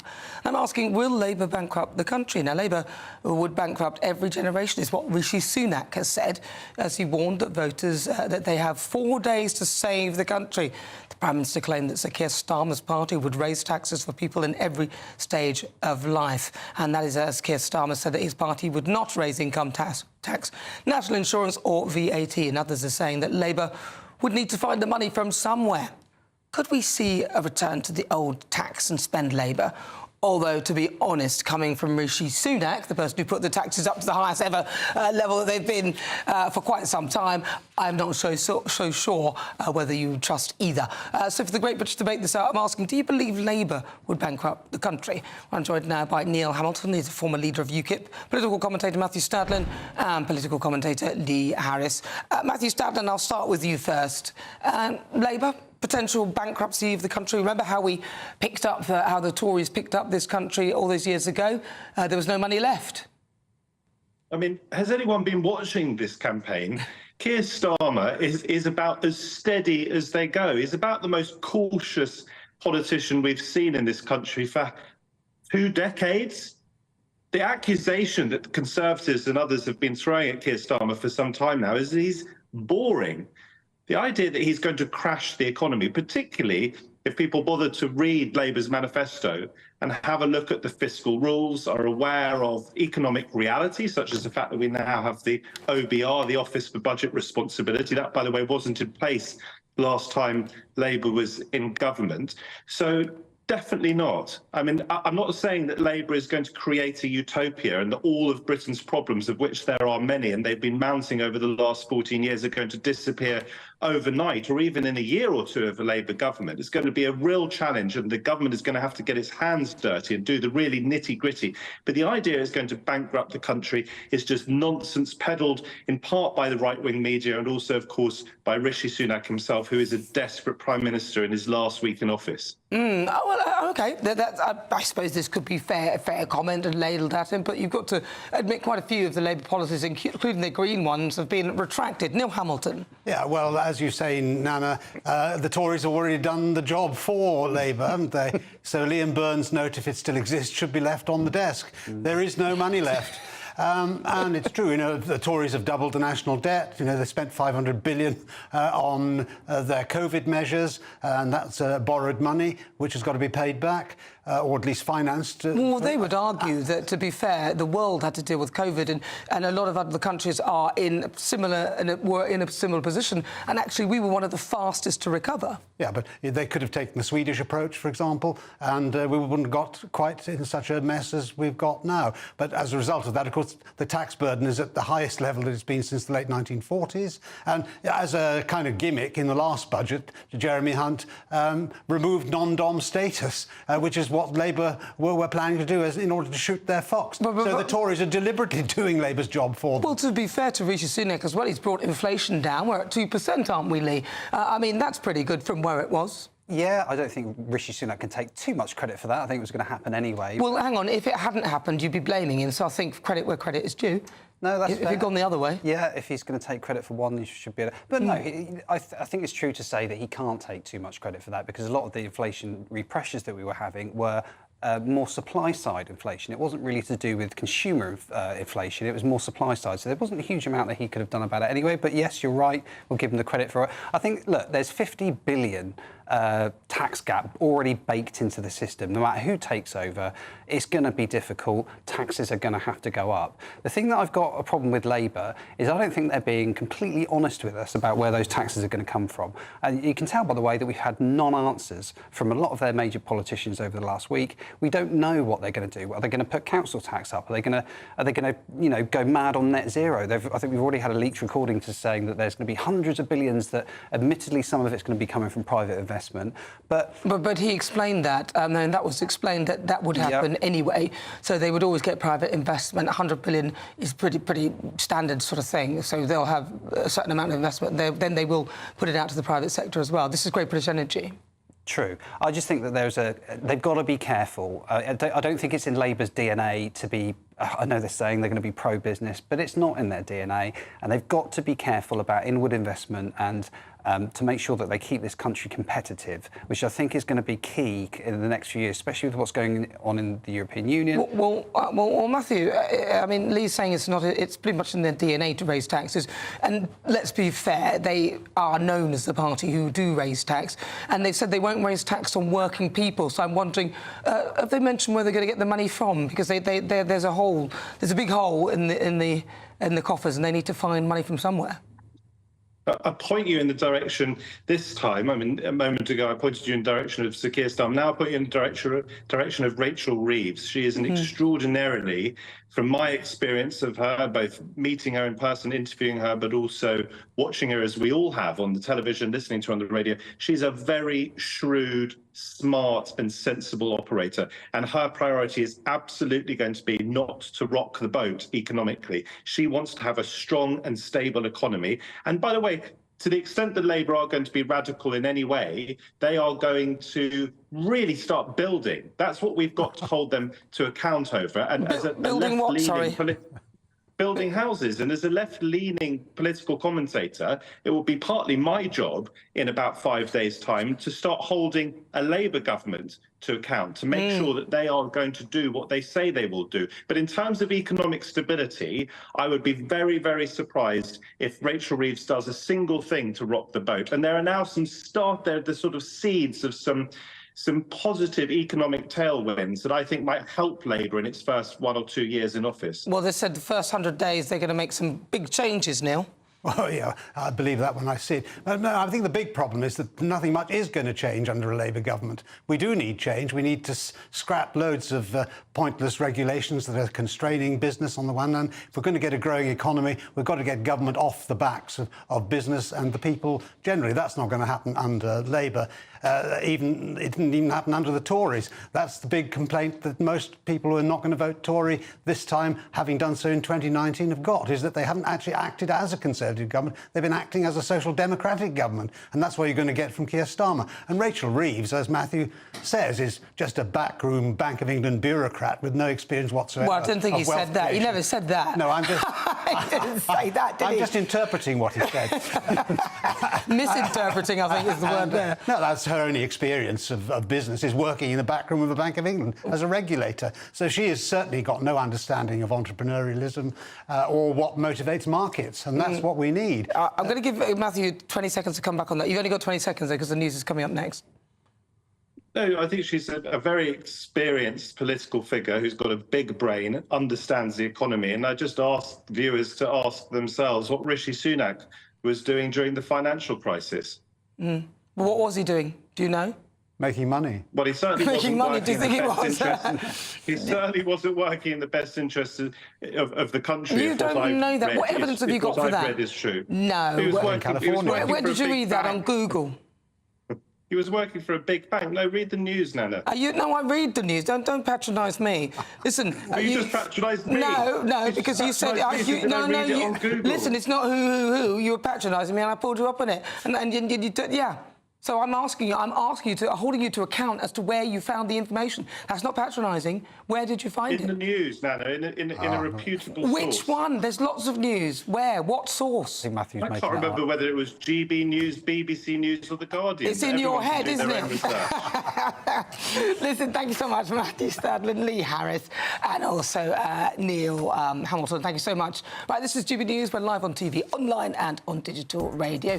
Get in touch, gbnews.com/your say. We'd love to hear what you think. We'll read some of those comments later on. Coming up, do you believe that Labour will bankrupt the country? We'll continue with the Great British Debate, and I'll be joined by my panellists to continue with that conversation. Send me your thoughts. Still to come, my outside guest. Now, they are a top barrister. They've defended some of the most dangerous criminals in court. You won't want to miss that. But first, let's get your latest news headlines.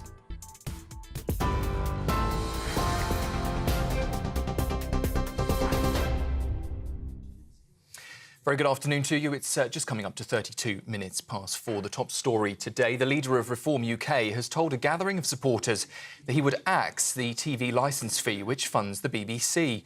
It comes after Nigel Farage was questioned during an appearance on the BBC's Question Time programme about accusations that some of the party's activists are racist.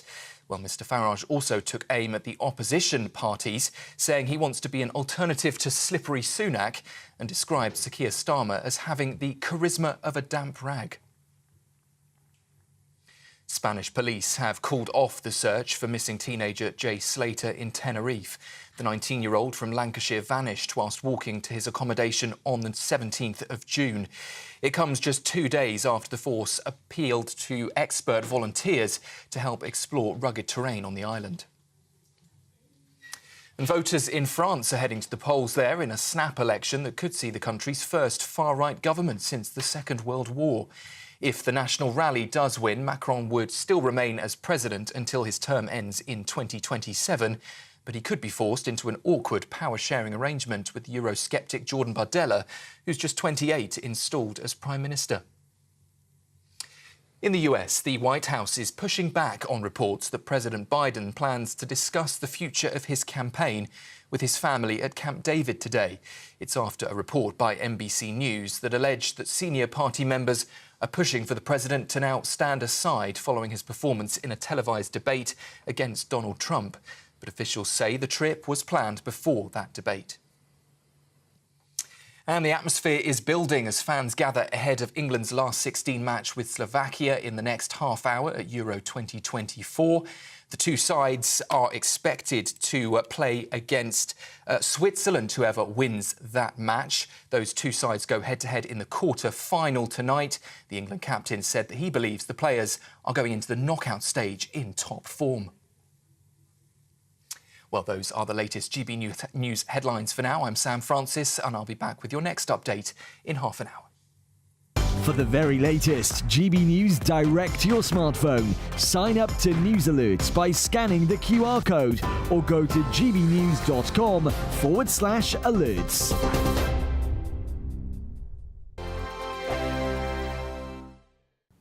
Hello, good afternoon and welcome to your GB News weather update brought to you by the Met Office. We're starting to see some sunshine poke through that cloud this afternoon. Now, a few showers bubbling up in the north. We're saying goodbye to that rain and drizzle, clearing the southeast now, allowing a ridge of high pressure to build. And notice the winds coming from a northwesterly direction, which means things are generally feeling a little bit cooler.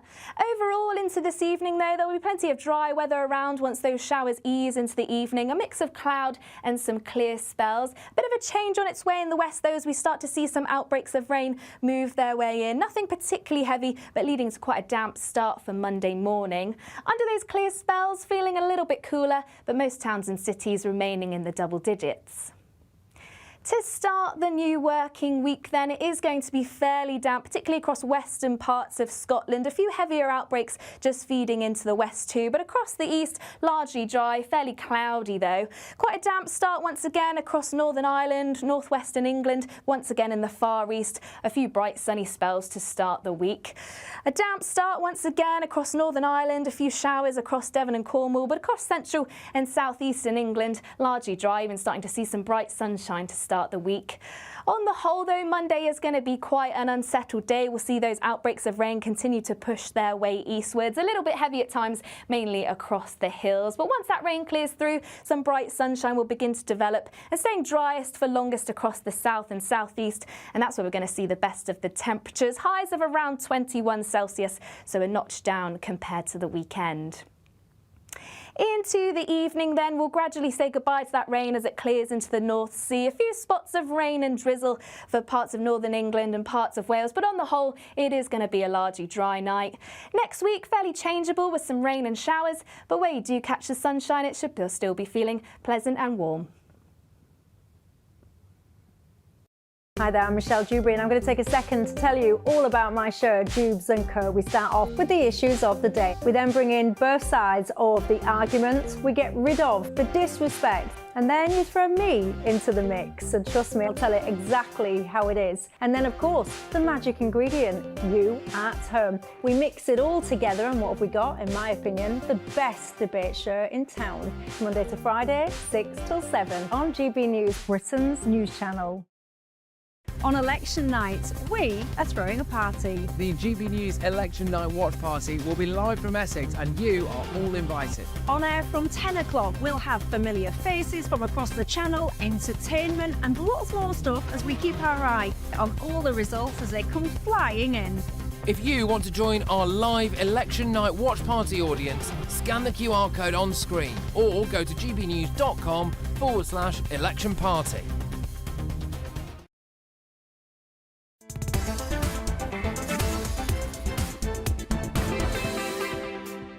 Good afternoon. It's 37 minutes after 4 o'clock. This is GB News. We are Britain's election channel. We will have full coverage here on GB News throughout Thursday and even Friday to give you all the results. We're even having an election party in Essex. You can check out our website and find out where and what's going on. And maybe you can go there and be part of it. But it's time now for the Great British Debate this hour. And I'm asking, do you believe that Labour will bankrupt the country? Now, the Prime Minister has claimed that Keir Starmer's party would raise taxes for people at every stage of life. and that is as Keir Starmer says his party would not raise income tax, national insurance or VAT, and others are saying that Labour would need to find the money from somewhere. So for the Great British Debate this hour, I'm asking, do you believe that Labour would bankrupt the country? Well, joining me now, my panellists, author and broadcaster Christine Hamilton, also journalist and broadcaster Danny Kelly. Christine Hamilton, coming from the man who has created the scenario that we are in, Rishi Sunak, is it a bit rich coming from him, you know, saying that Labour will bankrupt the country? Well, that's, I think, what they call a leading question. You're absolutely right. I mean, it couldn't be in a much worse state. As I think my husband said earlier on in the segment, that we've now got the highest tax rate for 70 years. People are already feeling the pain. But I do also agree with Rishi Sunak that it is Labour's DNA to raise taxes. They believe in taxing and spending, taxing us and then spending the money for us, because the whole socialist principle is that they know better than we do how to spend our own money. The Tories' view is that it's better for people to keep more money in their own pockets. They know how to spend it best. The Labour is quite the reverse. As Margaret Thatcher famously said, the trouble with socialism is that eventually you run out of other people's money. And that's what it is. Taxation is other people's money and spending it how the government sees fit. Obviously, there has to be a certain amount for defence and NHS, etc., etc. But my belief is that people will make more money, therefore they will contribute greater to the economy if they're allowed to keep more of what they earn. I mean, you know, there was a time when tax rates were, 99 pence in the pound. What is the incentive for working when tax rates are that high?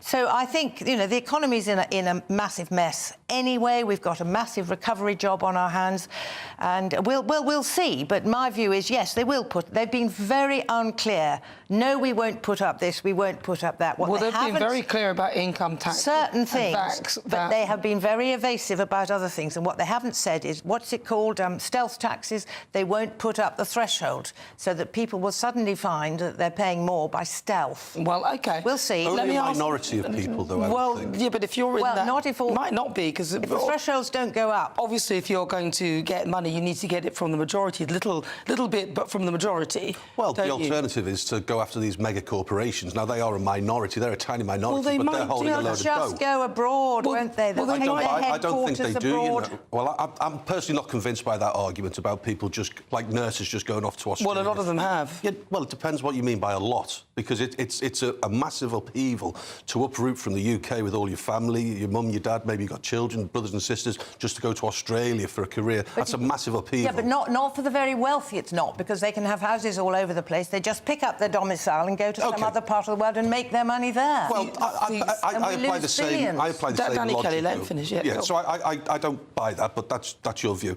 I don't think Labour will bankrupt the country. They've stated, he's pledged. I don't think Keir Starmer, although I'm not a fan of his party or him particularly, but to be objective, I don't think the guy's a liar. No. And so when he says we will not raise VAT, I'm VAT registered my business. It can be quite crippling sometimes, 20% VAT. And then he won't raise income tax. I believe the guy. But he's already raised VAT on private schools. Yeah, no, he's introduced VAT. He hasn't raised it. Well, so VAT is 20% at the moment. So if he raised it to say 25%, you can raise something really by bringing it in. So OK, so you introduce it. You don't raise it. Well, it is like a raised tax to them because they didn't do it. So don't argue with me, Danny. No, that's a clever way around it. We will not raise VAT. We will just introduce new VAT on things that weren't previously. Yes, but that's on private schools. It's the wording. Yeah, but it's the wording. I don't agree with it, but that's on private schools. It's the wording of things, isn't it, on working people. Well, who are they? What qualifies you as a worker? I think I'm a working man. I've got my own business. I'm a working woman, and the king works. Everybody works. It's a ridiculous concept, working man. I don't know what that means, a working man or a working woman. Well, if you have a few holidays, I think if you pay tax and you have a... What was just to get back to your question, I don't think... I think the guy's got integrity. I think he flip-flops, but I don't think he's a liar. And if he says, we will not raise this, and then you've got to ask him, OK, well, if you're not going to raise any sort of income tax or VAT, but you need to spend loads of dough on that, how are you going to generate the dough for that project? Well, he said... And then he's going to have to come up with an alternative. Well, he said he's going to do it by taxing the... His two great things, aren't there? Taxing the non-doms was one. That's my only And then there's something else he says he's going to do, but it isn't going to provide enough money to spend all the money he says he wants to spend. I don't think he's a liar either. I don't think we're not discussing whether they're liars. No. They might come up with stuff that they then have to backtrack on, which he's very, very often doing. So I don't know whether but there might be a reason in the future where he has to introduce. But because listen, if he did it and then he changes his mind, then is that a liar? Or is it no? Because... Hang on, wait. Sorry. saying, is it a lie or is it a flip-flop? No, because the goalposts may have changed. Well, They may have exactly. moved. So therefore... So he said because of this... Well, therefore, I don't think you can call that a lie or a flip. Either of them of What can lying. you call it? If somebody says they're not going to do something and they end up doing it... They're being very careful not to answer certain questions. That yes, they've said they will not raise income tax, etc., but they avoid a lot of other questions which would have open-ended commitments, and they just have very carefully not answered those questions. Well, he said that... well, now, Rishi Sunak says that he warned that Labour could cause irreversible damage, because referring to Sir Keir Starmer's plans to overhaul planning laws. He said he's going to also lower the voting age from 18 to 16. Well, that's just a clever ploy and scrap the Conservatives' flagship Rwanda scheme. Yeah, that's so not going to bankrupt the country, though, is it? These are just third-party policies. You don't make much money. I mean, Rwanda's, what is it, 500 million? That's nothing compared to the 8 million a day that you're paying for people to be housed and whatever in asylum centres. He is going to do is he's going to cave into all the big public sector unions, and we will find mammoth pay deals going on, to whether it's the doctors or the railway workers. Would you think he will? Yeah, but I don't think there's that incentive for him. He's going to have... We're hypothesising now, but the general acceptance is that he's going to have a massive majority. If you've got such a massive majority, you don't need to be in the pockets of the unions. Because he's got the massive majority. Well, you sort of he needs to manage it. No, I don't think that's true, though, because you saw what happened with the Conservatives. They had an 80-seat majority, and they literally did not need an opposition. And remember, the Labour Party are full of different factions within the party. So, as you said, you've got the unions, then you've got the sort of London sort of elite, that sort of sect who have, are totally unrelatable. And then you have the real working-class centrists in there who actually aren't with unions, but so they'll be arguing amongst themselves, just like the Tories. Do you know, Nana, you mentioned about working-class Labour centrists. I've driven 96 miles down from the Midlands. You always get that in. Never. I do, and I tell you why. Was your father a toolmaker? Because you mentioned about the London... the company, I think. You mentioned about the London elite, and I'm just reminding this fabulous audience that this is a great station when people travel for 3 or 4 hours round trip to come here, like myself. I speak to a lot of working-class people in the automotive industry, and they are moving from Labour to Reform. So when we say... The whole point of the Labour Party, it was created... Look at the name, Labour. And now there are so many people deserting that party, and you're seeing it in the polls as well, with Labour coming down gradually. But you could listen. But when you're up at the top, the only way is slightly a little bit down, because they literally couldn't go any further. Otherwise, it would have been a 50% majority. So to be fair to them, they've held that for so long, haven't they? They've held that position for a long time. I mean, Rishi Sunak's line is "Don't vote Reform because you'll let Starmer in."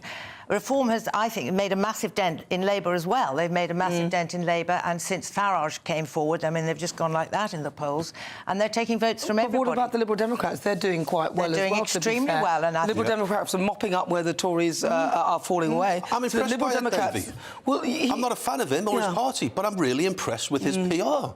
You know, he's come across as a bit of an oaf sometimes, like Boris Johnson did, you know, with his canoeing and his water sport. But as some sort of PR, it's a breath of fresh air if you're a Lib Dem voter. Well, it gets him in the news, but I can't remember anything about Ed Davey's pronouncements during this campaign. Oh, well, I can. All I can remember is his antics. No, but I can... But tumbling down the slides. No, but that's water. And that's not... No, but do you know what? He was talking about water, and now cleaning up water. Cleaning up the water, and actually a lot of the mainline parties are picking it up, and that is an issue that most of the British people, most people watching, are concerned about. So absolutely, makes him relatable. Well, yeah. So it'll be interesting what happens. But we're going to have all the coverage here on GB News on Thursday. It's going to be amazing.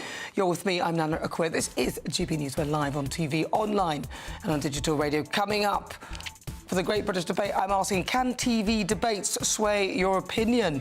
But next, Worldview, we'll cross live to Paul Doddridge, host of the Politics People podcast, to find out what's going on around the world. Stay tuned.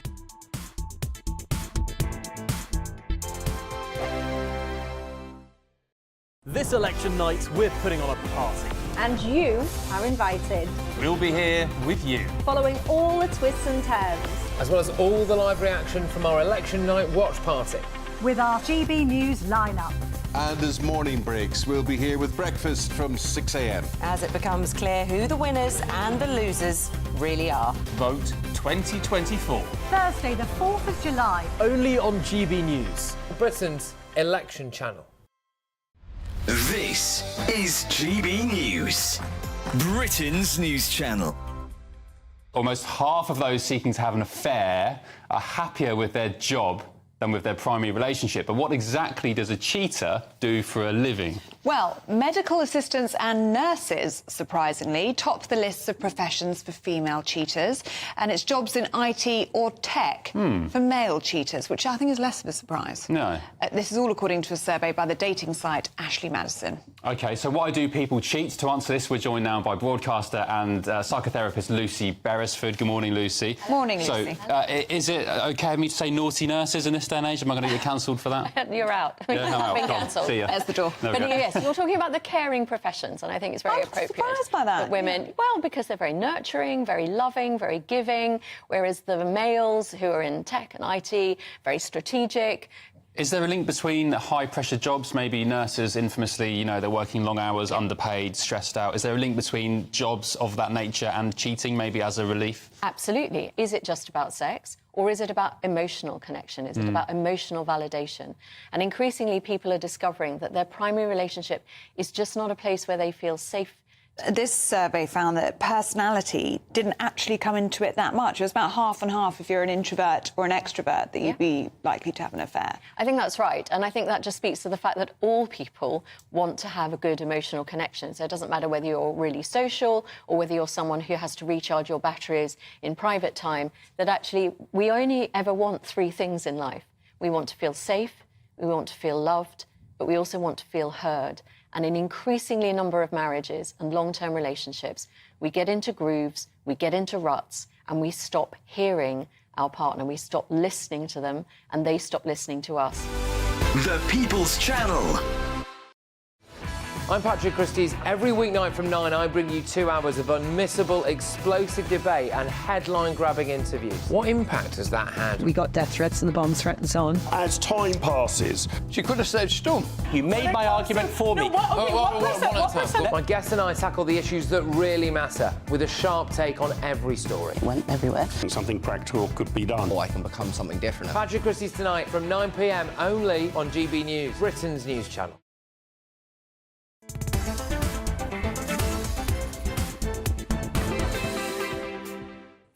Good afternoon. You're with me. I'm Nana Akua. This is GB News. We're live on TV, online and on digital radio. It's time now for World View. President Joe Biden's wife, Jill, has been slammed by the Democrat donors over failing to advise her husband from pulling out of the presidential race. I don't know why they're blaming her. Why on earth did they put him up in the first place? Despite a woeful performance in the debates against Donald Trump, the 81-year-old still apparently intends to run for election. During a rally, President Biden directly addressed limits of his old age. I don't walk as easy as I used to. I don't speak as smoothly as I used to. I don't debate as well as I used to. But I know what I do know. I know how to tell the truth. I know right from wrong. And I know how to do this job. I know how to get things done. And I know, like millions of Americans know, when you get knocked down, you get back up. I don't think he knows what he's doing. Travelling over to America now, let's have a chat with the Politics People podcast host, Paul Dudridge. Paul Dudridge, Biden versus Trump. How did that go down in the States? Well, I want some credit for calling this. I've been calling this for ages, and last week I said that this was a setup to actually manoeuvre Biden out by his own party. And so it's gone down exactly the way it's gone down in Britain, but even more hilariously. What's happened is the media have completely removed support. You think of that debate. Okay, there was little things that people haven't picked up on. The commentators, the hosts, called President Trump. Okay, which they've completely verboten now. I call him President Trump. They are now calling him President Trump in that debate. And are we still streaming? Am I here? Yeah, you're here. Carry on, get on with it. Keep going. Yeah, and then sorry.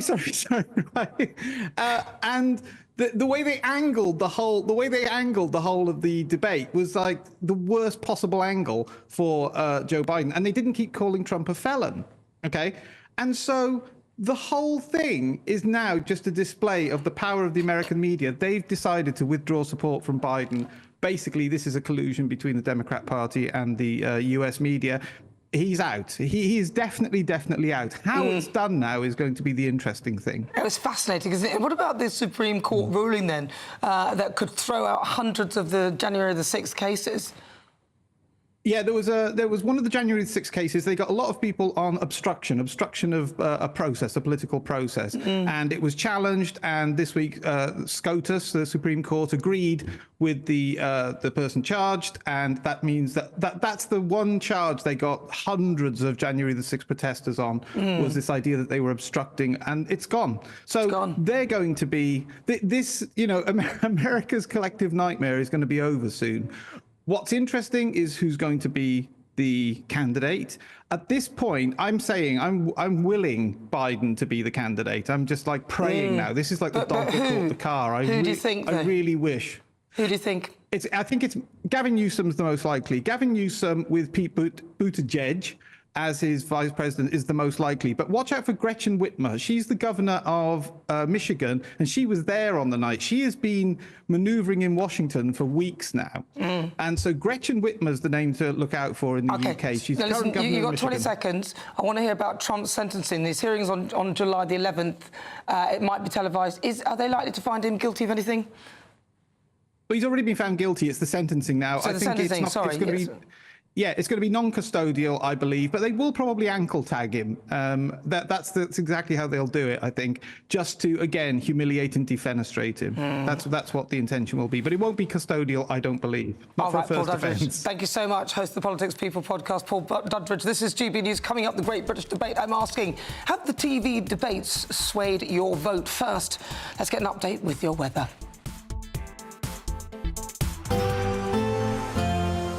A brighter outlook with Box Solar, sponsors of weather on GB News.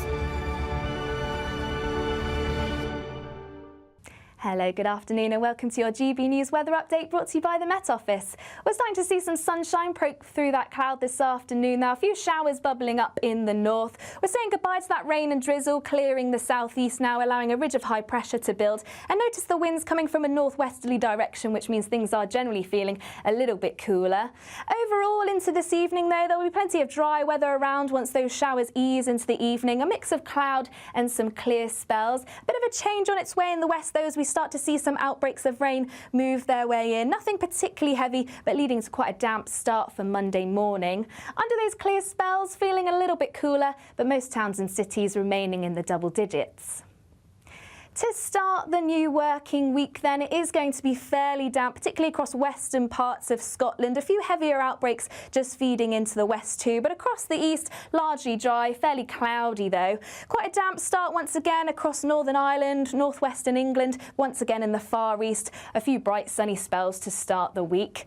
A damp start once again across Northern Ireland, a few showers across Devon and Cornwall, but across central and southeastern England, largely dry, and starting to see some bright sunshine to start the week.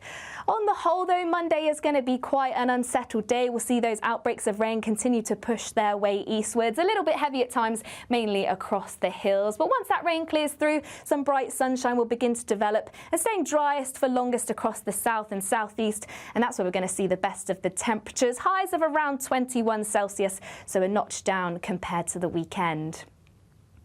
Into the evening then, we'll gradually say goodbye to that rain as it clears into the North Sea. A few spots of rain and drizzle for parts of northern England and parts of Wales, but on the whole, it is going to be a largely dry night.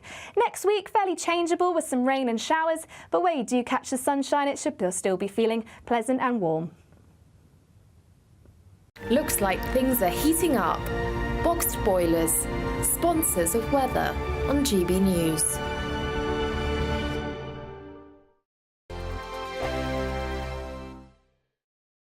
£30,000 in tax-free cash really could be yours. It's our biggest cash prize of the year so far. And you could be getting that winning call from us to tell you that you're our next Great British Giveaway winner. You're joking. Really? Seriously? It's not a wind-up, is it? Oh, slippy neck.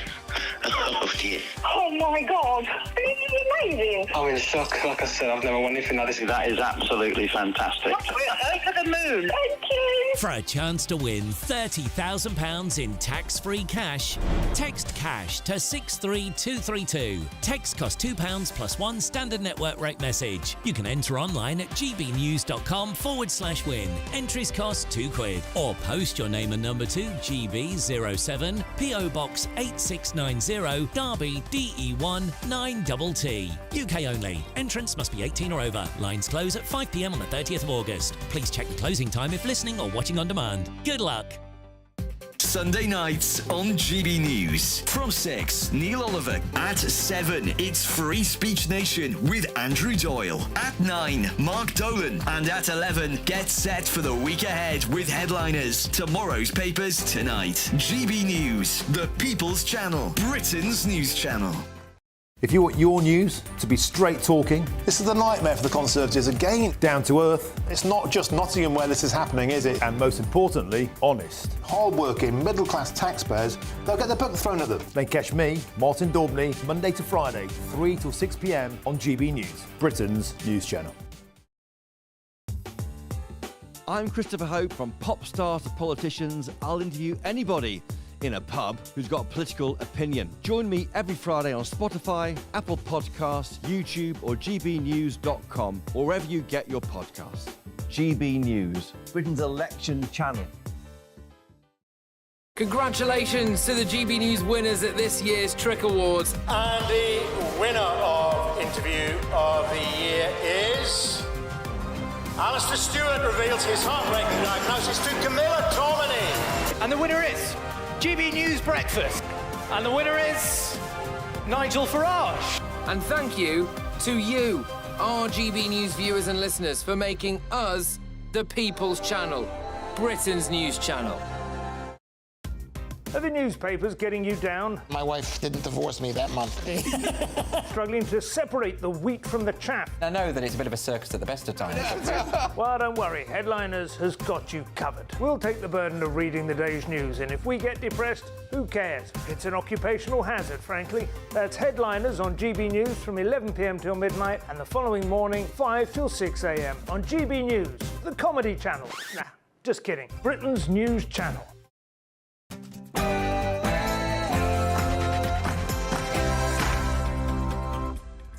Good afternoon. It's just coming up to 5 o'clock. This is GB News. We are Britain's election channel. We're live on TV, online and on digital radio. And for the next hour, me and my panel will be taking on some of the big topics hitting the headlines right now. This show is all about opinion. It's mine, it's theirs, and of course it's yours. But coming up, my outside guest is an icon in the world of law, having defended those accused of murder, manslaughter, drug trafficking, and is now also a best-selling author. But who is he? Then, for the Great British Debate this hour, I'm asking, have the TV debates swayed your vote? They remain a staple of election campaigns, both at home and abroad. But as more and more get their news online and on social media, do TV debates still have the impact they once had? All of that to come, but first, let's get your latest news with Sam Francis.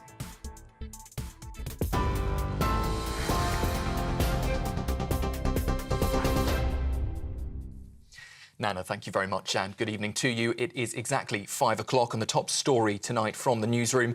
The leader of Reform UK has told a gathering of supporters that he would axe the TV licence fee which funds the BBC. That comes after he was questioned during an appearance on the BBC's Question Time programme about accusations that some of the party's activists are racist. Taking aim, though, at opposition leaders, Nigel Farage said he wants to be an alternative to slippery Sunak and described Sir Keir Starmer as having the charisma of a damp rag.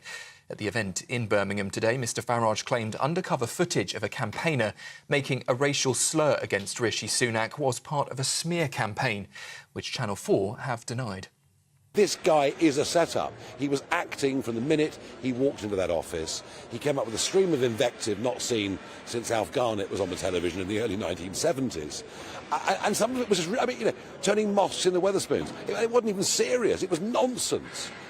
So I really feel that Channel 4 or the production company need to be called before an inquiry. Let's find out the truth about what happened. The Prime Minister insists that an election victory for the Conservatives is still possible, despite polls predicting a heavy defeat.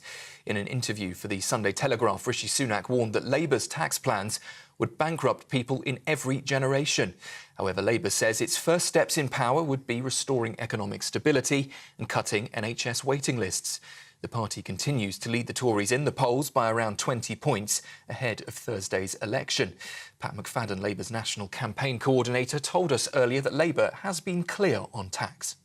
There is nothing in our plans that requires Why can't you rule it out now, tax then? OK, how about this? Will you increase council tax or reband council tax? Well, there's already, under the Tory plans, an assumption that council tax will go up under their plans. OK, so will it go up under a Labour government? There's nothing in our plans that requires council tax to go up. Will you tax people's homes? There is nothing in our plans that requires us to do this. Can you rule out taxing people more to drive a car or to put petrol and diesel into a car?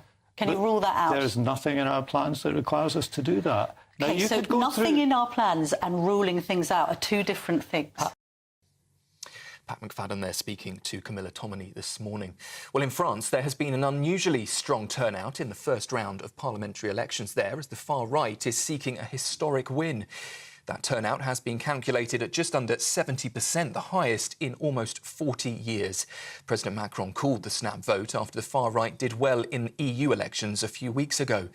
His supporters, though, fear the move could backfire and give the National Rally a chance to take power.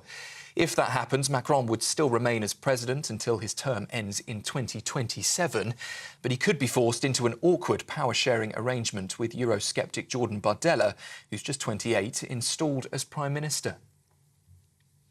In the US, President Biden's approval rating remains unchanged following a widely criticised debate performance.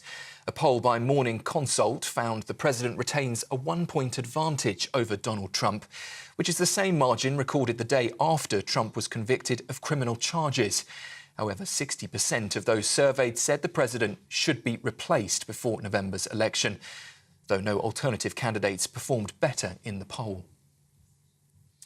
Spanish police have called off the search for missing teenager Jay Slater in Tenerife today. The 19-year-old from Lancashire vanished whilst walking to his accommodation on June the 17th. According to reports, a Guardia Civil spokesperson said the search operation has now finished, although the case remains open. It comes just 2 days after the force appealed for expert volunteers to help explore rugged terrain on the island. Here, a woman has been charged with misconduct in public office. That's after a video allegedly showed a prison officer having sex with an inmate. 30-year-old Linda de Souza Abreu from Fulham was arrested by the Metropolitan Police on the 28th of June. That's after a video filmed inside Wandsworth Prison was posted on social media. She is set to appear in custody at Uxbridge Magistrates Court on Monday.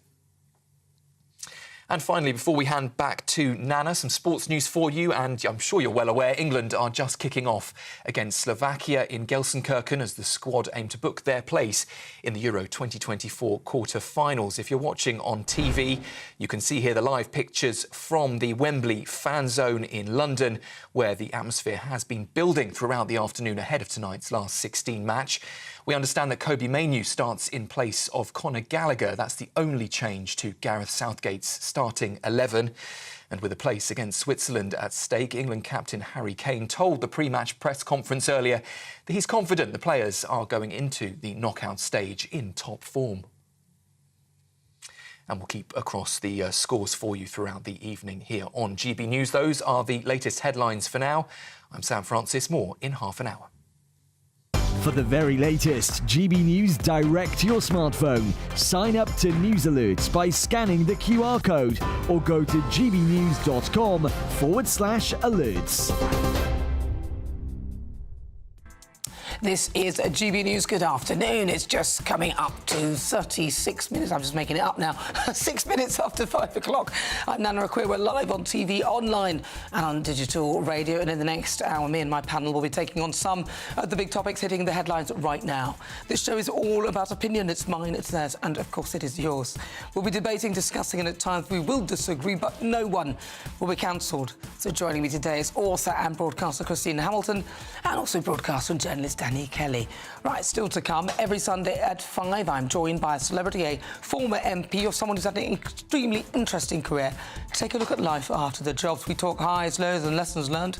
And what comes next on The Outside. Today, I'm joined by a leading lawyer who has used his expertise to write thriller novels.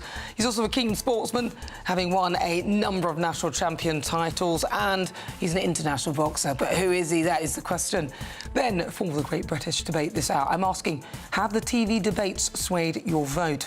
Whilst they do remain a key part of the election campaigns, both at home and abroad, more and more people get their information from social media and online news these days. So do they still have as much impact as they used to? So stay tuned for that. That is on the way. As ever, send me your thoughts, post your comments, gbnews.com/your say.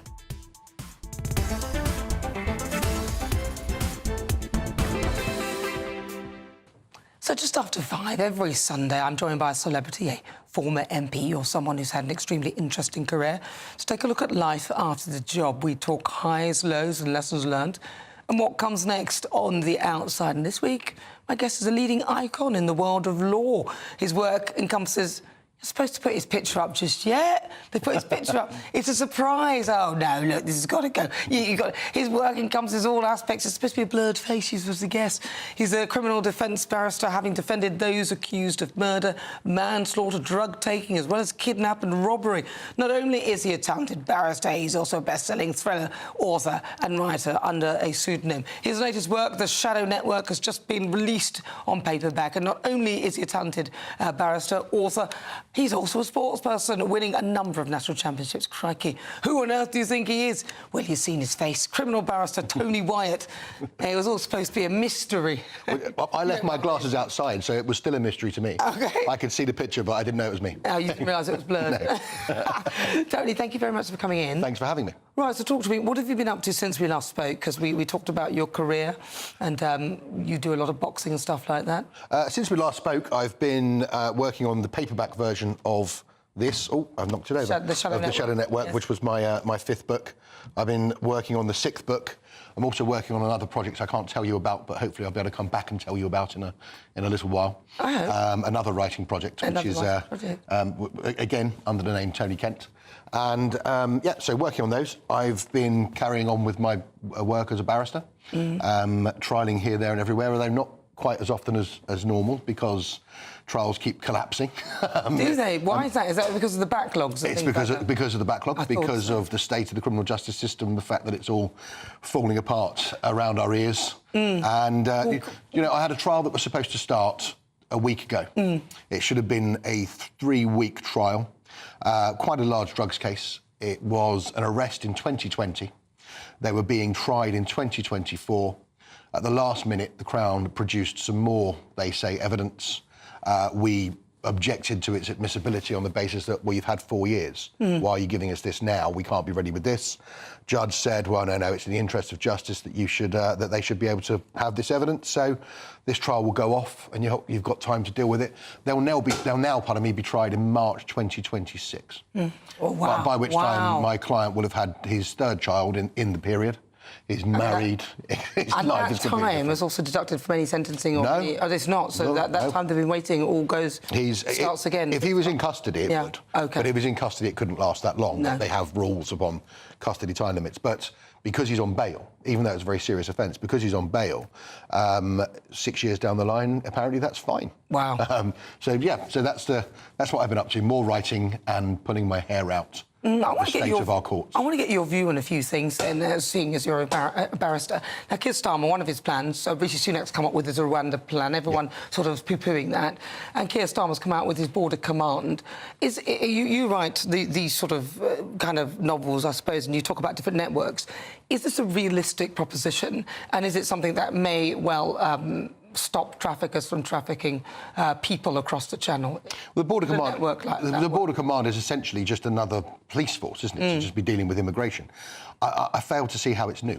I'm not entirely sure how it's new. We have that already. We have a border force, and this is just another name for a border force. They may throw more people at it, and if they do that, well, then that's great. Throwing more people at it is at least something. The problem we've got with boats, and it is a problem. we had a conversation earlier about politics and the fact that everything is deemed to be either right-wing or left-wing.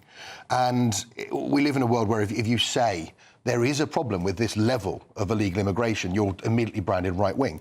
I'm not right-wing, I'm nothing of the sort, but I can recognise a problem when I see it. That's a problem. That's too many people coming here illegally, undocumented, lost into a system. That's not a good thing. That can't possibly be a good thing. Anyone who disagrees with that, unfortunately, I would say, is just perpetuating a version of events based on which side of the spectrum they claim to be. It's a bad thing. So anything that tackles it is got to be a bonus. And if Keir Starmer is going to throw a lot more people at it, then yeah, that's a good thing. But it's hardly an innovation, is it? It's hardly an innovation. It's just more people, more of the same. More paperwork, and then it depends on the back end, whether the back end of that process is actually up to date as well, up to speed. But that's the huge problem. Just like the Crime Prosecution Service. And that's the huge problem. The big problem is, one of the reasons that we had this mass boom in undocumented immigration is because, going back to what I was saying about the criminal courts being decimated, being savagely cut, that's happened to immigration courts as well. No one ever talks about it. But immigration courts in this country have been absolutely crucified. They've been savagely cut. And so where you might have dealt, and I'm going to pluck numbers from the air just for ease, where you may have dealt with 100 cases in a week before, you're now dealing with 10. Because you don't have the judges, you don't have the barristers, you don't have the solicitors. Same. I mean, it's if you decimate the system by which these applications are processed, well, then you're going to create a circumstance in which the applications build up and build up and build up. That's why we have a backlog. Exactly. At the moment, the CPS estimates that we have about 75,000 cases in the Crown Court. The government would say 70, the CPS would say about 75. I'd say they'd know better, given they're prosecuting them all. They would say about 75,000 in the Crown Court, the backlog. That's up from 39,000 in 2020. Now, that's just the Crown Court. If the same thing is happening in the immigration courts, how are we ever recovering from that? If the system isn't in place, then it cannot be processed. Now, we can talk about Rwanda. We can talk about all of these different policies. I was going to ask you about Rwanda. Some people argue that Rishi Sunak called the election early because Rwanda would never have worked. Yes. You have a legal background. Could it have worked? I don't think so. Why not? Because Rwanda doesn't have the systems in place either. The Rwandans can't deal with more than 300 applicants a year. They don't have a system in place. But as a deterrent itself, so if people were sent to Rwanda, would the legal system have allowed that to happen? Because as we see with everything, there's all these legal eagles that suddenly start defending people, and then we just don't get anywhere. Ultimately, we have supremacy of Parliament, we have the Human Rights Act, we have all the things we have. Yeah. Under the Human Rights Act, no one ever talks about this, and I always find it very confusing. There's an awful lot of talk about we should leave the European Convention of Human Rights. Yeah. Well, the Human Rights Act does have a thing called a Declaration of Incompatibility. And what you can do as a government, because we have supremacy of Parliament, the government can make a law, and when they make that law, they can say, effectively, this is going to be a colloquial way of saying it, but they can effectively say, we know this isn't compatible, but we're doing it anyway. Once they do that, our courts no longer have to apply the ECHR to that one particular law. Really? That's never been done, because it's almost like a guilty plea if they then take you to the court itself, if they take you to the European Court. It's like saying, well, I've already admitted. So if it goes to the European Court, then it can be thrown out. It could, but that's years down the line. That would take years to get to that point. But then that person remains here until you've gone through that process? Not necessarily, no, because they would need to get leave to go. And until they've got leave to go, the decision of our courts is final. The reason it won't work is very simple. Rwanda doesn't have the capacity to take that many. 300 from hundreds of thousands, not hundreds of thousands. It's just not a deterrent. But the idea was a deterrent effect. It appeared to be working. We did interview people who were clearly illegal migrants who were camping somewhere in London, and they said that they were frightened of the Rwanda thing. But they were in London. If they'd said that in Calais, I'd have said, well, OK, they're still in Calais. But they were in London. But the word on the street is that it has actually made a deterrent effect. The idea is that you want to actually stop people, so you don't need the capacity. But in the last month, we've had far more people coming over the channel than we had in this time last year. Well, that's probably because, I don't know, but it could be that they know that it's not going to happen because they probably all know that Rishi Sunak is unlikely to win, and therefore Rwanda is on the rocks. See, I just don't believe that. I don't believe that people coming over here are that akin or that up on our political situation. No, I think you underestimate. Maybe I do. I think you underestimate the smugglers and people who are involved in that. No, the smugglers, I'm sure. The smugglers, exactly. Yes. But why would a smuggler inform somebody from Syria that was what was going on. No, they're not going to inform them. When that's going to then be a deterrent to the person from Syria. Yeah, but smugglers will know. The smugglers aren't the ones getting sent to Rwanda. We're using TikTok now. but they're not the ones getting sent to Rwanda, are they? The ones getting sent to Rwanda are the immigrants, or are the asylum seekers. Who's going to tell them? Well, because if I were a smuggler, again, I wouldn't say to them, I want your money, but by the way, when you get there, guess what might happen? I think you'd be surprised. They do actually check out all the stuff before they go. But anyway, so Tony, come back to you and your book. The next book you're doing, what do we need to look out for? What's it about? When can we get it? The next book's been slightly delayed by the other book that I'm not allowed to talk about, which I really wish I could. Yeah. Because it's really exciting, and I will hopefully be able to come back and tell you all about it shortly. But the next book's been slightly delayed by that because it will have to come back out after that. But the next book is another. My two lead characters first, and then this one. No, this is my first book. That's your very first book. Killer Intent, that introduced all the characters. But the Shadow Network is your big book. It's my big one. It's the one that's doing well at the moment. It's the one. The Daily Mail have called it the British Jack Reacher, which is a great thing for me. That's a real compliment. Because that's a real compliment. And David Baldacci is my favourite writer, and I've been called now the British Baldacci by the Daily Mail. So it's the Times that said the Reacher. But this is a book it's a thriller. It's almost like James Bond for the 21st century. Love it. This particular book is all based around Russian intelligence, Russian espionage, and whether or not they've played any part in the weakening of the West, and why they would do that. Well, listen, Tony Wyatt, a pleasure to talk to you. Thank you so much. The Shadow Network, that's his latest book. You can get hold of that in all your major bookstores. He's a barrister, he's a sports person, he's everything. Incredible. Right, well, still to come, it's time for the Great British Debate this hour. And I'm asking, have the TV debates swayed your vote? Do not go anywhere. This is GB News.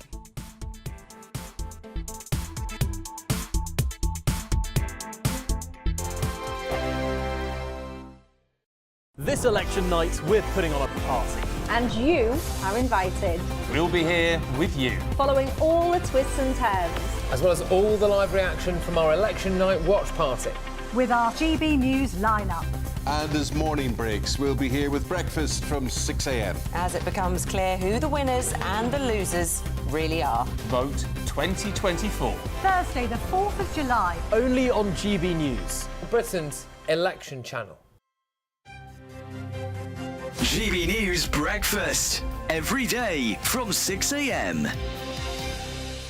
Giovanni is axed following growing allegations of threatening and abusive behaviour. We won't see his little toes dancing around the dance floor again, which is a shame. Was it the BBC saying, we've had some bad publicity about this star, do we need to maybe let him go? Or was it Giovanni himself saying that, he's had to, with all the bad publicity and what's the allegations against him, he's walked away? We don't exactly know. But what we do know is that Amanda Abingdon, who he was coupled with last year on the last series of Strictly, left claiming that she had nasty behaviour from him in rehearsals when they were training for their routines. And she's also been diagnosed with PTSD, which she is blaming or claiming happened because of the training that she was put under Giovanni.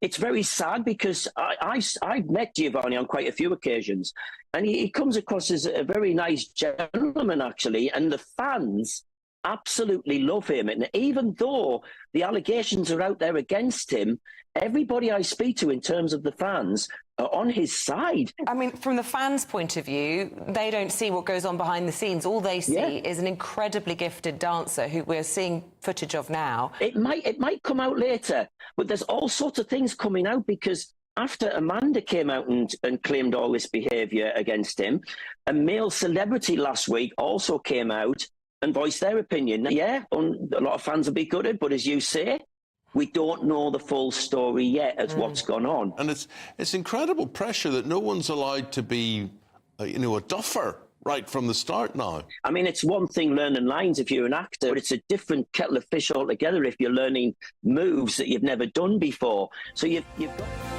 The People's Channel. Good afternoon, Britain. Your lunchtime update on the stories that matter across the UK. From breaking news and insightful analysis, inspiring stories and lively debates. You're comparing yourself to a former Prime Minister. Which is it? Stay informed, stay updated, stay entertained. I just don't know how anyone would not want to be there. Every weekday from midday. We are Good Afternoon Britain, only on GB News. Britain's news channel.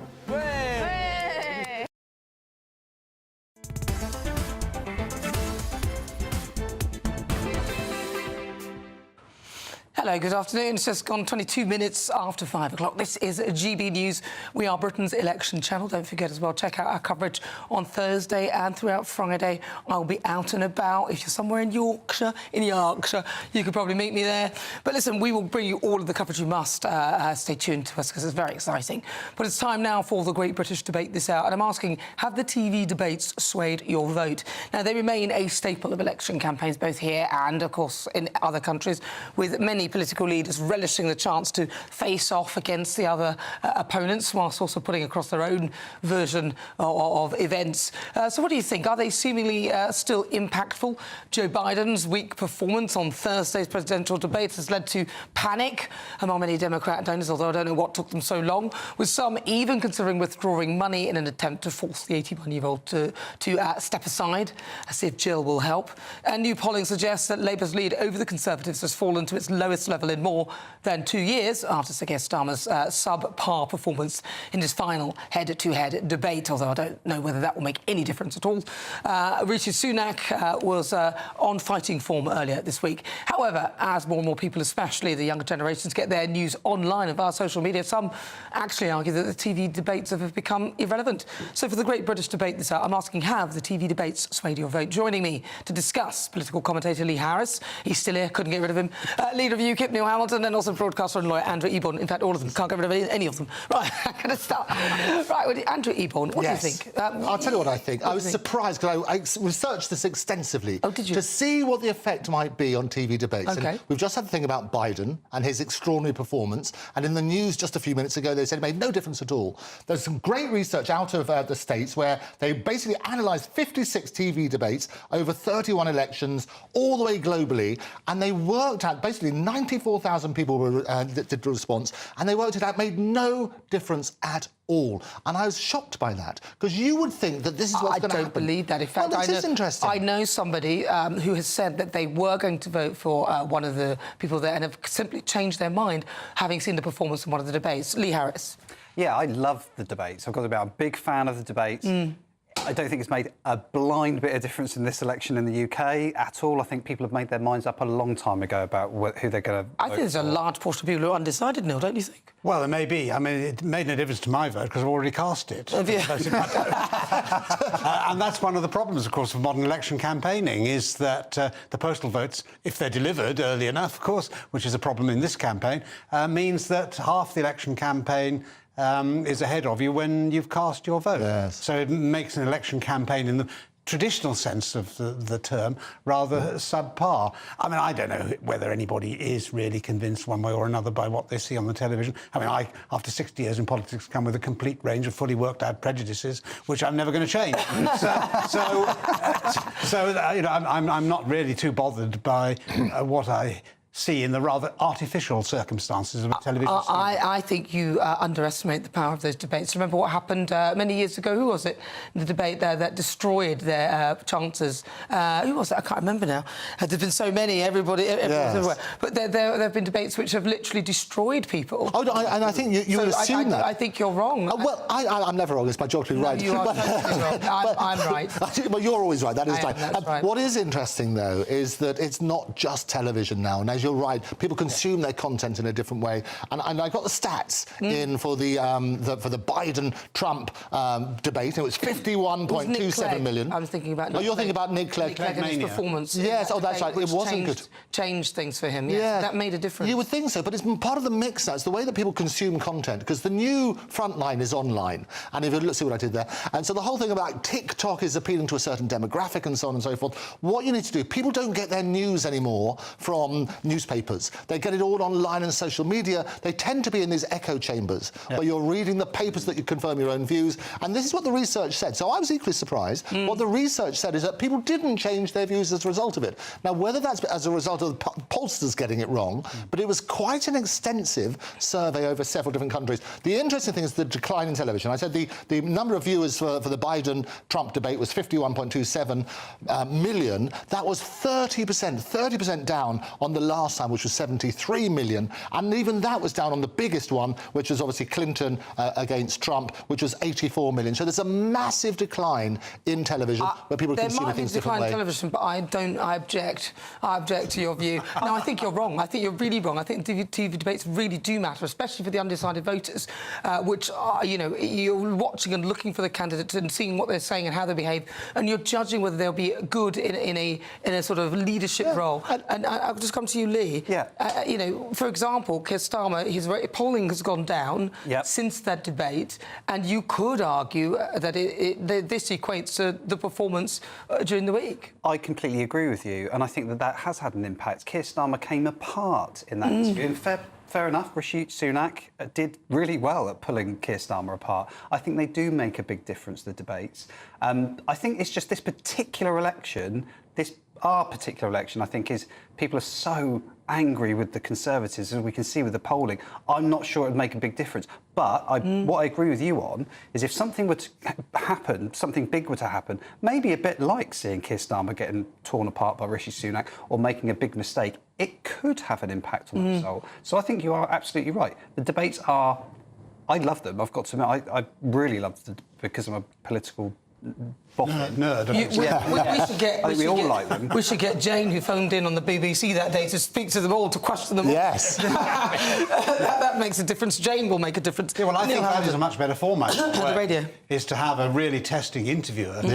Who probes very deeply and doesn't take a BS answer from the candidate, whereas the kind of formulaic process that we've got for these debates makes it very difficult to score points. I think, as with life in general, you can screw things up and that might harm your chances. It's very difficult to do something positive, which is going to enhance. But it's all part of the mix, isn't it? And it's a very interesting programme on a different channel about AI, which is my pet subject, and how that influenced people. They did a little experiment. They put two groups and they fed them these fake newses and other bits and pieces with various campaigns and deep fakes and people saying different things, and that had a big influence. They then did a fake voting. So what happens is all this information is going in. So when you're looking for the hearts and souls and the minds of the people, you need to work across all those different platforms, and that's how they control it. Fake news is everywhere, of course. That's at all times. Yes. So about finding out what is the truth is the great challenge of the modern age. But it was the word of the year in 2017 was fake news, and last year, 2023, was AI.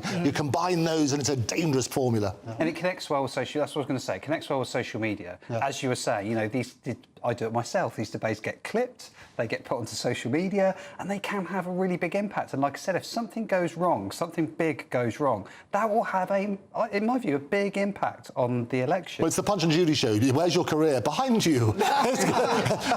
You work on that basis. Yeah, well, listen, thank you very much, guys. Very interesting, your thoughts on that. What do you think at home? gbnews.com/you'll say. Have the TV debates swayed your vote in any way, shape or form? Did you think that someone's performance was so good that you would change your vote to that person, or so bad that you decided to withdraw your support? Thank you so much to Lee Harris, political commentator, former leader of UKIP, Neil Hamilton, also broadcaster and lawyer Andrew Ebon. Right, well, I'll just play this little thing for you, just to see what happened, because Joe Biden, obviously, you saw what happened there. I'm going to show you a quick clip. This is him speaking at the rally in North Carolina following his disastrous TV debate. I don't walk as easy as I used to. I don't speak as smoothly as I used to. I don't debate as well as I used to. But I know what I do know. I know how to tell the truth. I know right from wrong. And I know how to do this job. I know how to get things done. And I know, like millions of Americans know, when you get knocked down, you get back up. If you can. Right. Exactly. I don't think he was standing up. I think he was flat on the floor with the camera on the ceiling. Well, listen, you're with me. I'm Nana Akua. This is GB News on TV, online and on digital radio. Coming up, we will continue with the Great British Debate this hour. I'm asking, have the TV debates swayed your votes? You'll hear the thought of my panel, author and broadcaster Christine Hamilton, and also broadcaster and journalist Danny Kelly. But first, let's get your latest news with Sam Francis.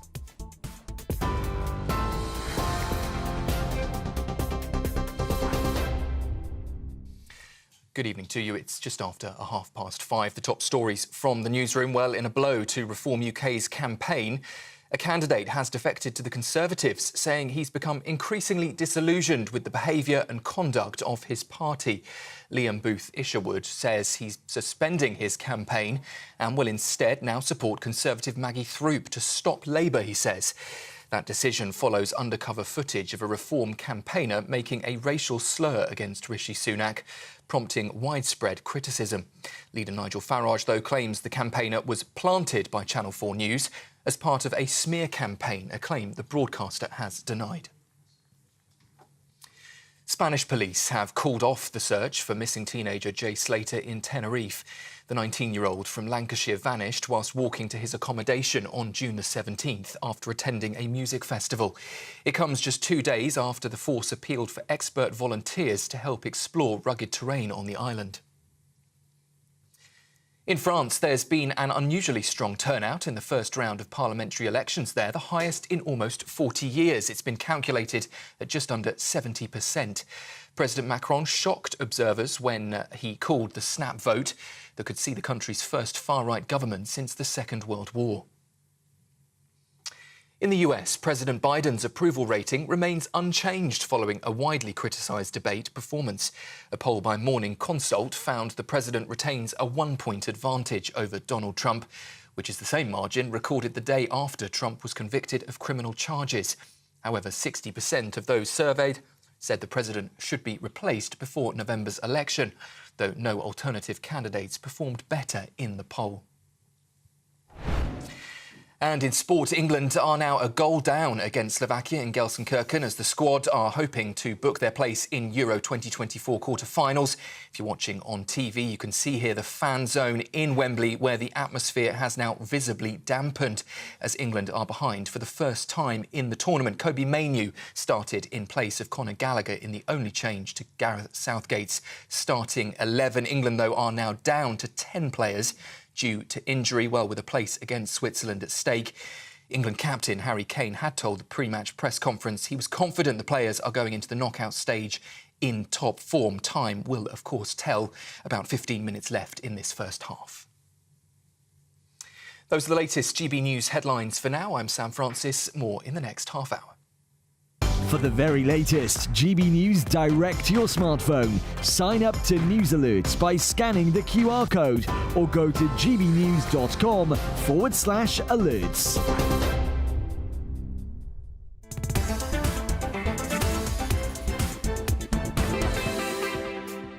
I think there was a collective sigh of when you heard the score.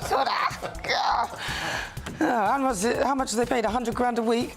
Right, I think actually that's a conservative estimate. But coming up, we'll be going live to England, the fan zone, and as they take on Slovakia in the Euros 2024. We know the score currently is 1-0, not to us. But next, it's time for the Great British Debate. I'm asking, has the TV debates swayed your vote?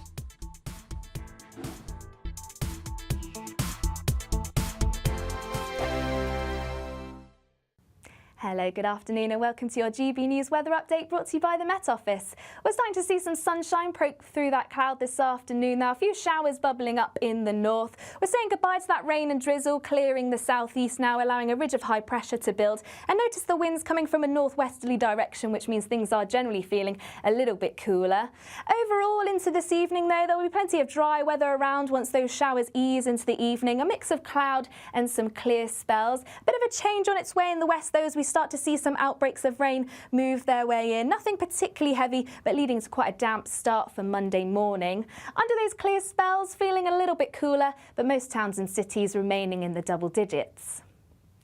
To start the new working week then, it is going to be fairly damp, particularly across western parts of Scotland. A few heavier outbreaks just feeding into the west too, but across the east, largely dry, fairly cloudy though. Quite a damp start once again across Northern Ireland, northwestern England, once again in the far east. A few bright sunny spells to start the week.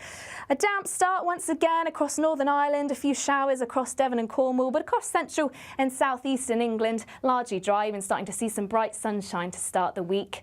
On the whole, though, Monday is going to be quite an unsettled day. We'll see those outbreaks of rain continue to push their way eastwards, a little bit heavy at times, mainly across the hills. But once that rain clears through, some bright sunshine will begin to develop and staying driest for longest across the south and southeast. And that's where we're going to see the best of the temperatures, highs of around 21 Celsius, so a notch down compared to the weekend. Into the evening then, we'll gradually say goodbye to that rain as it clears into the North Sea. A few spots of rain and drizzle for parts of northern England and parts of Wales, but on the whole, it is going to be a largely dry night. Next week, fairly changeable with some rain and showers, but where you do catch the sunshine, it should still be feeling pleasant and warm. Sunday nights on GB News. From 6, Neil Oliver. At 7, it's Free Speech Nation with Andrew Doyle. At 9, Mark Dolan. And at 11, get set for the week ahead with headliners. Tomorrow's papers tonight. GB News, the People's Channel, Britain's news channel. Every Saturday, 10 till 12, we'll bring you all of the news that you need to know. We'll also remind you that there is so much to smile about. It's my favourite time of the week. I get to relax, enjoy some light-hearted stories, and let Ellie teach me about fashion too. That's Saturday Morning Live, every Saturday, 10 till 12. Only on GB News, Britain's news channel. We're proud to be GB News, the People's Channel, and as you know, we always love to hear your views. Now, there's a new way of getting in touch with us at gbnews.com/yoursay. By commenting, you can be part of a live conversation and join our GB News community. You can even talk to me, Bev Turner, or any of the members of the GB News family.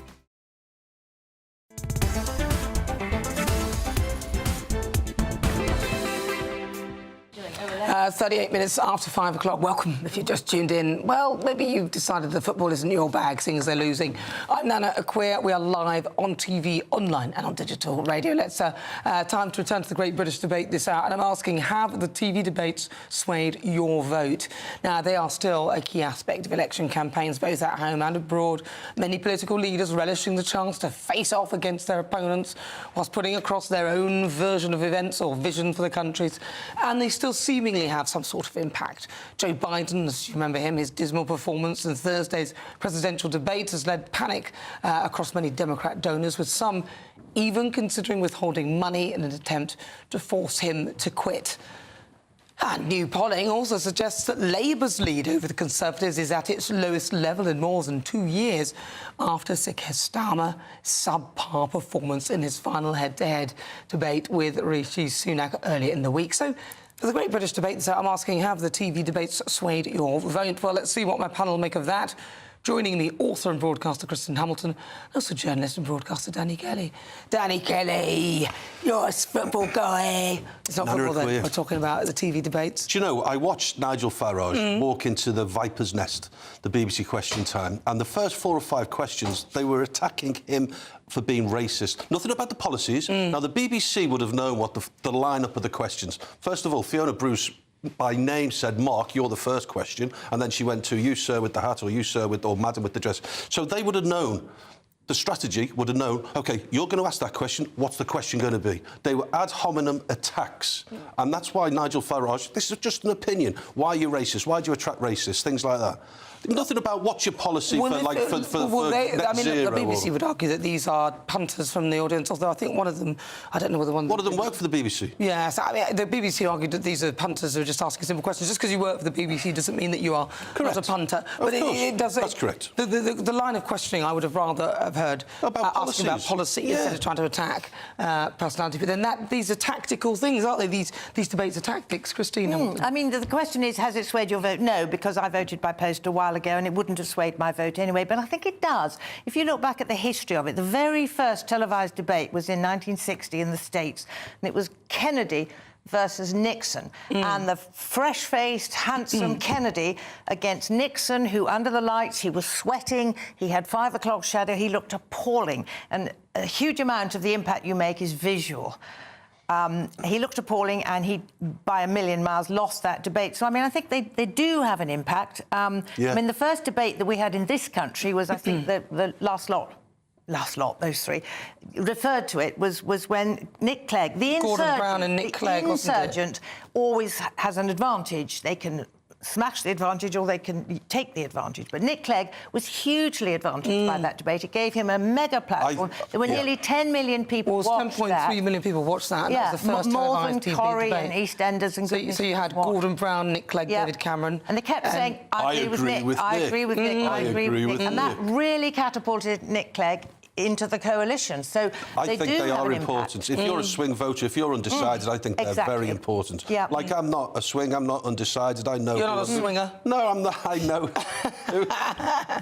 I know who... You don't know what we get up to when we leave the studio. Well, I wasn't going to say, Christine. It's not of any it's not of any relevance to me, but I do enjoy watching them. One thing I would say, since we're talking about Nigel Farage and the BBC Question Time, one thing, if you notice, when he walked on, I think Nigel is wrong in this sense, that he thinks the audience is full of people who dislike him. I don't buy that. You just said that at the beginning. No, I said the BBC first four. debate. No, I said the first 4 or 5 questioners didn't like him. I'm not speaking on behalf of the whole audience. But one thing, when he walked on, he got a massive round of applause. But the thing is, if you allow people to smear him as a racist, and then all of a sudden you think, oh, I'm sitting next to some lunatic lefty here, I'm not going to start applauding Nigel Farage. That's why you very rarely see. Do you think? Yes, otherwise you'd have applauded him. People were frightened to applaud him. To show what they think. I think they because they'll be worried about being labelled, which is that is a point. Well, I disagree. I genuinely. No, I agree with you. I agree with you. Yeah, that's why. You disagree with me agreeing with you. No, I've changed my mind. That's why. If you go around like where I live in Leamington Spa and Warwick, there are a load of like Matt Weston. He's a Labour guy. Oh, you've got to go through that. I'm so sorry. You've got to read out the rest of them, maybe. But Danny. anyway, I'm sorry. Oh, but did you hear that? Look, forget I said that. But anyway, no, we can't forget it. Unfortunately, I'm going to have to read I'm the so list of candidates. sorry. Can I read them out? No. I'm so sorry. I have to read the list of candidates. Hang on. You very rarely where was see... the location again, you said? It was Leamington Spa. That's why you very... The candidates for Leamington Spa I'm so sorry, out the producers. That's why you very rarely see in people's windows vote Conservative, because they're frightened because of people's perception. I don't know about that. I mean... Well, that's the same as the audience question time. Perhaps they're more embarrassed than frightened to say. That only because of the terrible record. But then you might want to vote for them, because that could be the show that you're talking about wasn't actually a debate. It was just Farage and the audience. It's the head-to-head debate that I think... I mean, I don't think Starmer did at all well in this last one, and I think it showed his poll went down, and he was shown up to be evasive, wooden, etc., etc., and I think Sunak, by contrast, did extremely well. I think he surprised some of his own supporters. So I think when you've got the head-to-head and you've got the pair of them, which I think is why the Trump and Biden one, the idea that you had to protect Biden, they muted the microphones, so there was no interaction, well, no interplay, which I thought it was, was a... But it didn't work in his favour, though. But, the first Prime Minister to refuse to take part in these debates was Theresa May, in modern times. Theresa May refused because she didn't think that she could shine, and she thought that in the Cameron-Clegg-Brown one, was it Brown or Brown? That's right. Cameron hadn't done at all well, and she was worried. So she sent Amber Rudd, which I thought was she hadn't got the nuts to do it. Yeah, just showing how impactful these debates could be. It's probably cost Biden his presidency, because he's going to be booted out, isn't he? Well, he's got a week to save it. I'm amazed that... I think that's always been their plan. I am amazed that they even would pretend that this guy is fit for election. Well, listen, I will read you the candidate list for Leamington Spa just a moment. But first, the half-time whistle is approaching as England trail behind 1-0 against Slovakia. So we will talk about that. But I'll do the candidates for Leamington. Warwick and Leamington, I have the candidates for you, is Laurie James Steele for the UK Independence Party, or UKIP. Naughty, Danny. Nigel Philip Clark for Reform UK. Liberal Democrats, Lewis William McAllister, or Lewis William McAllister Adam for the Liberal Democrats. Conservative and Unionist Party, James Uffendell, and the Labour Party, Matt Weston, and for the Green Party, it's Hema Yelapagada. Right. Right, well, next... That's your goose cook, stay tuned, we've got loads more still to come. We'll be back with Supplement Sunday, and maybe we'll find our reporter who is watching the match as we speak.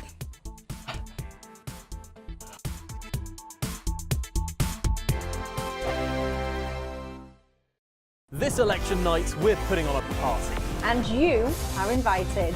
We'll be here with you. Following all the twists and turns. As well as all the live reaction from our election night watch party. With our GB News lineup. And as morning breaks, we'll be here with breakfast from 6 a.m. As it becomes clear who the winners and the losers really are. Vote 2024. Thursday, the 4th of July. Only on GB News. Britain's election channel. Britain's newsroom. Weekday mornings from 9:30. He fell into a coma. His family, of course, absolutely distraught. Because Turkey is outside the European Union, it therefore doesn't count under the Global Health Insurance Card scheme, which means that he is liable for these costs, and the family say that he's being held there for until they pay at least half the £41,000 that is owed. One of our viewers here saying their premium, because they have health conditions, can be as much as £1,000. But if they're going to go overseas to, as you say, a non-EU country, they still should take it. That's the message here, isn't it? Don't take the risk. Absolutely. Now, if you do have lots of pre-existing medical conditions, or you're an older person, my lovely mother-in-law is going to be 95 this week. She's still travelling, but only within Europe, and only because the cost of insurance is going to be many times the cost of the trip. And she just thinks, OK, well, I'll get emergency medical treatment free if I'm in the European Union and I've got that GHIC card. But beyond that, absolutely not. It's not worth the risk. You have to have your card, do you, Simon, to get treatment within the EU? You should just apply for that online. You should certainly apply for it online. Don't go to any of the scam sites that want to charge you money for it, because it's a free card. But actually, if you haven't, it's absolutely not a huge problem. Yes, you have to go through a bit of rigmarole, or at least your family do, to sort it out. But in general, if you go to a public hospital, they will treat you first and ask questions later in the European Union. And if you're a British resident, you should get it for free. Even if you forgot to get the GHIC card, they will sort it out eventually. Britain's election channel. GB News, the People's Channel. Congratulations to the GB News winners at this year's Trick Awards. And the winner of Interview of the Year is... Alistair Stewart reveals his heartbreaking diagnosis to Camilla Tominey. And the winner is GB News Breakfast. And the winner is Nigel Farage. And thank you to you, our GB News viewers and listeners, for making us the People's Channel, Britain's news channel.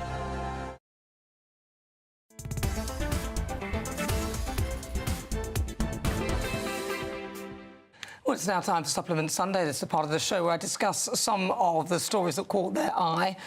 So let's joining me, my panellists, Danny Kelly and Christine Hamilton.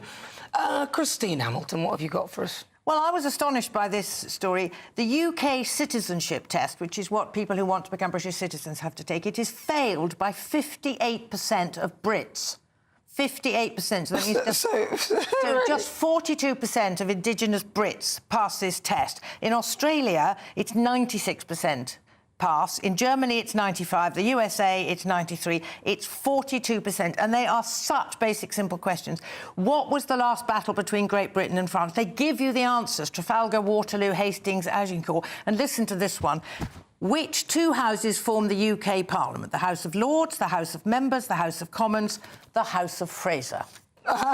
And only 42% of Brits can get the questions right. I mean, it's absolutely staggering. What sort of event is the Grand National? Rugby, golf, horse racing or tennis? When is Christmas Day? And they failed those questions. These are the questions which, if you want to apply for UK citizenship... You must pass. You must pass, and only 42% of people like you and me, Indigenous Brits, pass it. Wow. In other words, They've even tested Indigenous Brits. No, they just set it to people just to see how many Brits would pass it. We and are in it's trouble. Lamentable lack of your knowledge of your own country. Right, Danny Kelly. Are electric cars responsible for Britain's pothole problem? I'm not a fan. I'm a critic of electric cars. We often hear on this station, on other stations, that because of the weight of electric cars, they're more damaging to the asphalt. Well, I can tell you now, that's not correct. It's a fallacy. They are not any more responsible, even though it How do you know that? Where does it say that? There's been a massive RAC investigation. There aren't enough of them, are there, to make such an impact? Well, no, they're not. But I don't see how. It can't be true that the more, because the more you go on a road, the more damage it will cause. The more you use the road, so the heavier the vehicles are, even if you don't want to believe it, the more damage they are likely to cause. Well, you don't want to believe No. This study says that they're not responsible. But is that because there aren't so many of them? There are far more other vehicles. No, I think people have just... Look, I don't like him. I think people have just jumped on it. No, I disagree. I think people have just jumped on it and said, and they produce potholes, those damn electric cars. I think you're wrong about that. I think they probably do cause an issue. I don't know how the survey was carried out or what they carried out to do it. But I'm thinking that I don't believe the people responsible for the potholes are the councils who don't do the repairs in time. They're the ones who are culpable. That's correct. All right. Well, listen, that's what they're saying. These are two boring supplements. I wasn't bringing something more. No, just because you disagree. I think my citizen test was rather good. Well, I think we should all take it then. But right now, the candidates at the half-time whistle is approaching as England trail 1-0 against Slovakia. Are Slovakia any good? I don't know. Are they good too? In the last 16 of the Euros. I mean, if they fail this, they're out. Let's cross live to Bristol now and speak to GBNews South West of England reporter Jeff Moody, who is out and about with England fans. Jeff, what can you tell me about what's going on? What is happening? 1-0. What kind of a match has it been so far? I'm here at the BSB Waterside Bar at the moment, where it's fair to say there was a really good atmosphere to start with. About an hour ago, everyone was getting tanked up, having a lovely time, enjoying themselves. It's fair to say, though, that the mood is a little bit mooted now. Luke, you've been watching the first half, and you promised me you're not going to swear. I'm not going to swear. I'll do my best. I'll do my best. What did you make of that? Embarrassing. It's disgusting. Absolutely disgusting. I mean,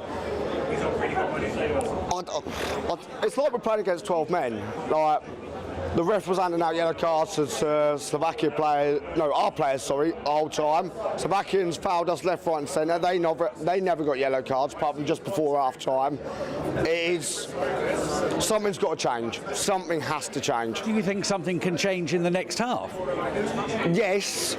I mean, if we go back to 2021, we went 1-0 down at Wembley to Denmark, and we managed to pull it back. You can hear the reaction from the fans on the ground.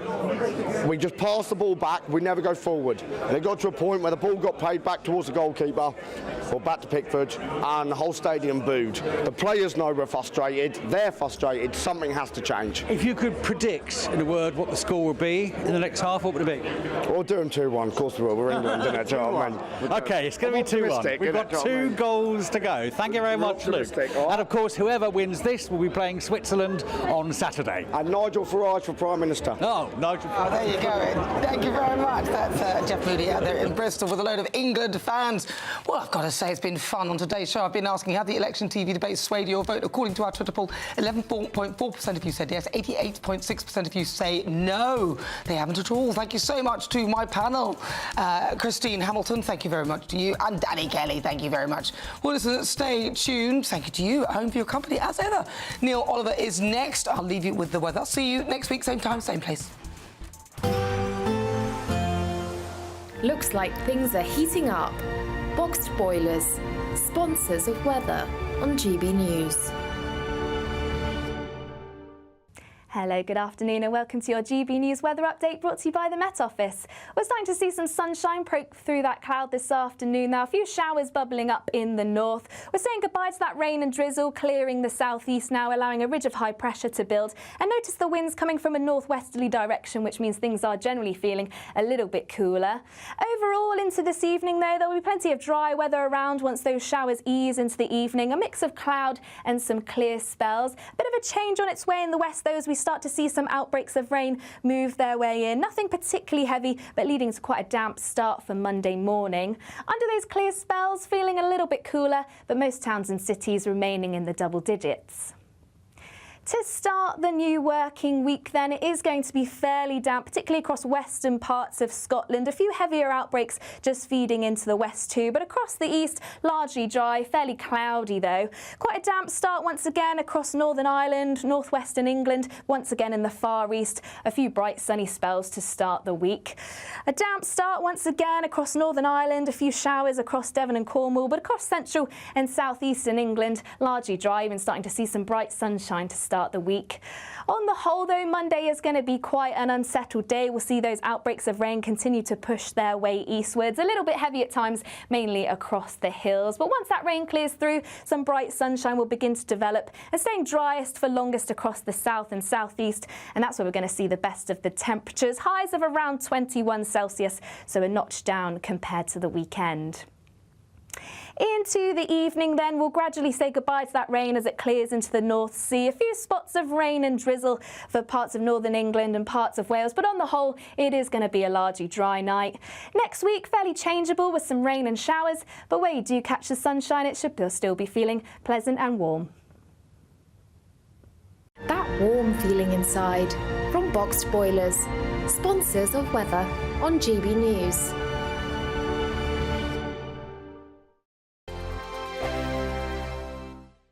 It's our summer treat to you. Your chance to win an incredible £30,000 in tax-free cash. Our biggest cash prize of the year so far. With an extra £30,000 in your bank account this year, you could take the ultimate financial holiday and send some of those day-to-day financial stresses packing. £30,000 could get you those nagging home improvements done, buy that brand new car, or just enable you to kick back and relax for the rest of the year. For a chance to win £30,000 in tax-free cash, text cash to 63232. Text costs £2 plus one standard network rate message. You can enter online at gbnews.com/win. Entries cost £2 or post your name and number to GB07 PO Box 8690 Derby DE1 9TT. UK only. Entrance must be 18 or over. Lines close at 5 p.m. on the 30th of August. Please check the closing time if listening or watching on demand. Good luck.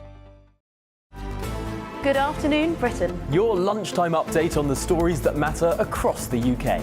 From breaking news and insightful analysis, inspiring stories and lively debates. You're comparing yourself to a former Prime Minister. Which is it? Stay informed, stay updated, stay entertained. I just don't know how anyone would not want to be there. Every weekday from midday. We are Good Afternoon Britain, only on GB News. Britain's news channel.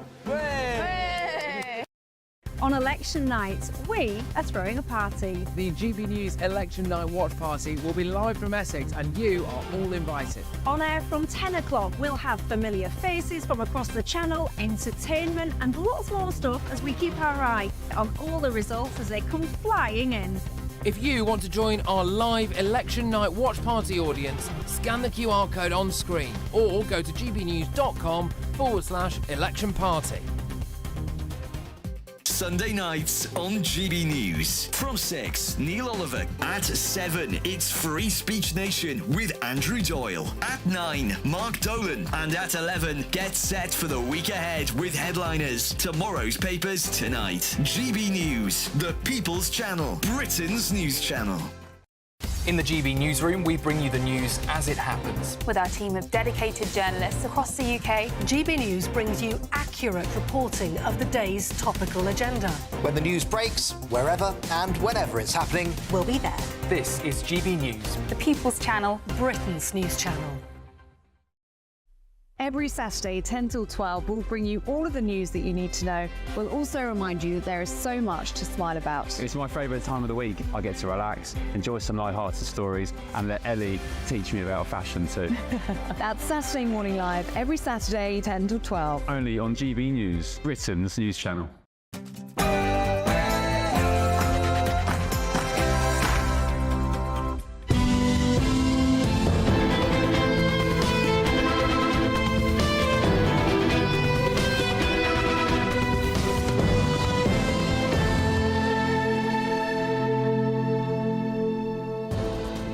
Good evening, good people, and welcome to the Neil Oliver Show on GB News TV, on radio and online.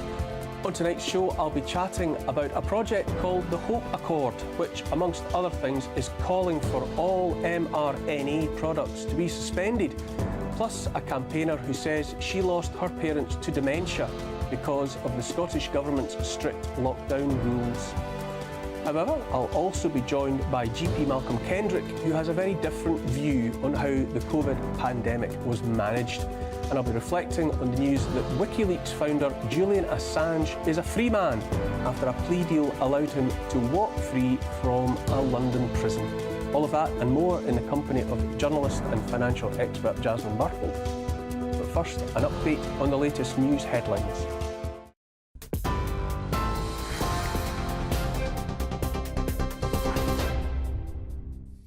A very good evening to you. It's just after 6 o'clock. The top stories from the GB newsroom. Well, in a blow to Reform UK's campaign, a candidate has defected to the Conservatives, saying he's become increasingly disillusioned with the behaviour and conduct of his party. Liam Booth Isherwood says he's suspending his campaign and will instead support Conservative Maggie Throup to stop Labour, he says. That decision follows undercover footage of a Reform campaigner making a racial slur against Rishi Sunak, prompting widespread criticism. At an event in Birmingham earlier, the leader, Nigel Farage, claimed the campaigner was planted by Channel 4 News as part of a smear campaign, though the broadcaster has denied those claims. This guy is a setup. He was acting from the minute he walked into that office. He came up with a stream of invective not seen since Alf Garnett was on the television in the early 1970s. And some of it was just, turning mosques into Wetherspoons. It wasn't even serious. It was nonsense. So I really feel that Channel 4 or the production company need to be called before an inquiry. Let's find out the truth about what happened. The Prime Minister insists an election victory for the Conservatives is still possible, despite polls predicting a heavy defeat. Rishi Sunak warned today that Labour's tax plans would, he said, bankrupt people in every generation, and also criticised Labour's plans to make private schools pay VAT, saying that taxing education is wrong. Labour, though, says its first steps, if it wins the election, would be restoring economic stability and cutting NHS waiting lists. The party continues to lead the Tories in the polls by around 20 points ahead of next week's election. And in France, there's been an unusually strong turnout in the first round of parliamentary elections there as far-right candidates seek a historic win. It's been calculated at just under 70%, the highest turnout in almost 40 years. President Macron called the snap vote after the far-right did well in EU elections a few weeks ago. His supporters fear the move, though, could backfire and give the National Rally a chance to take power. If that happens, Macron would still remain as president until his term ends in 2027, but he could be forced into an awkward power-sharing arrangement with Eurosceptic Jordan Bardella, who's just 28, installed as Prime Minister. In the US, President Biden's approval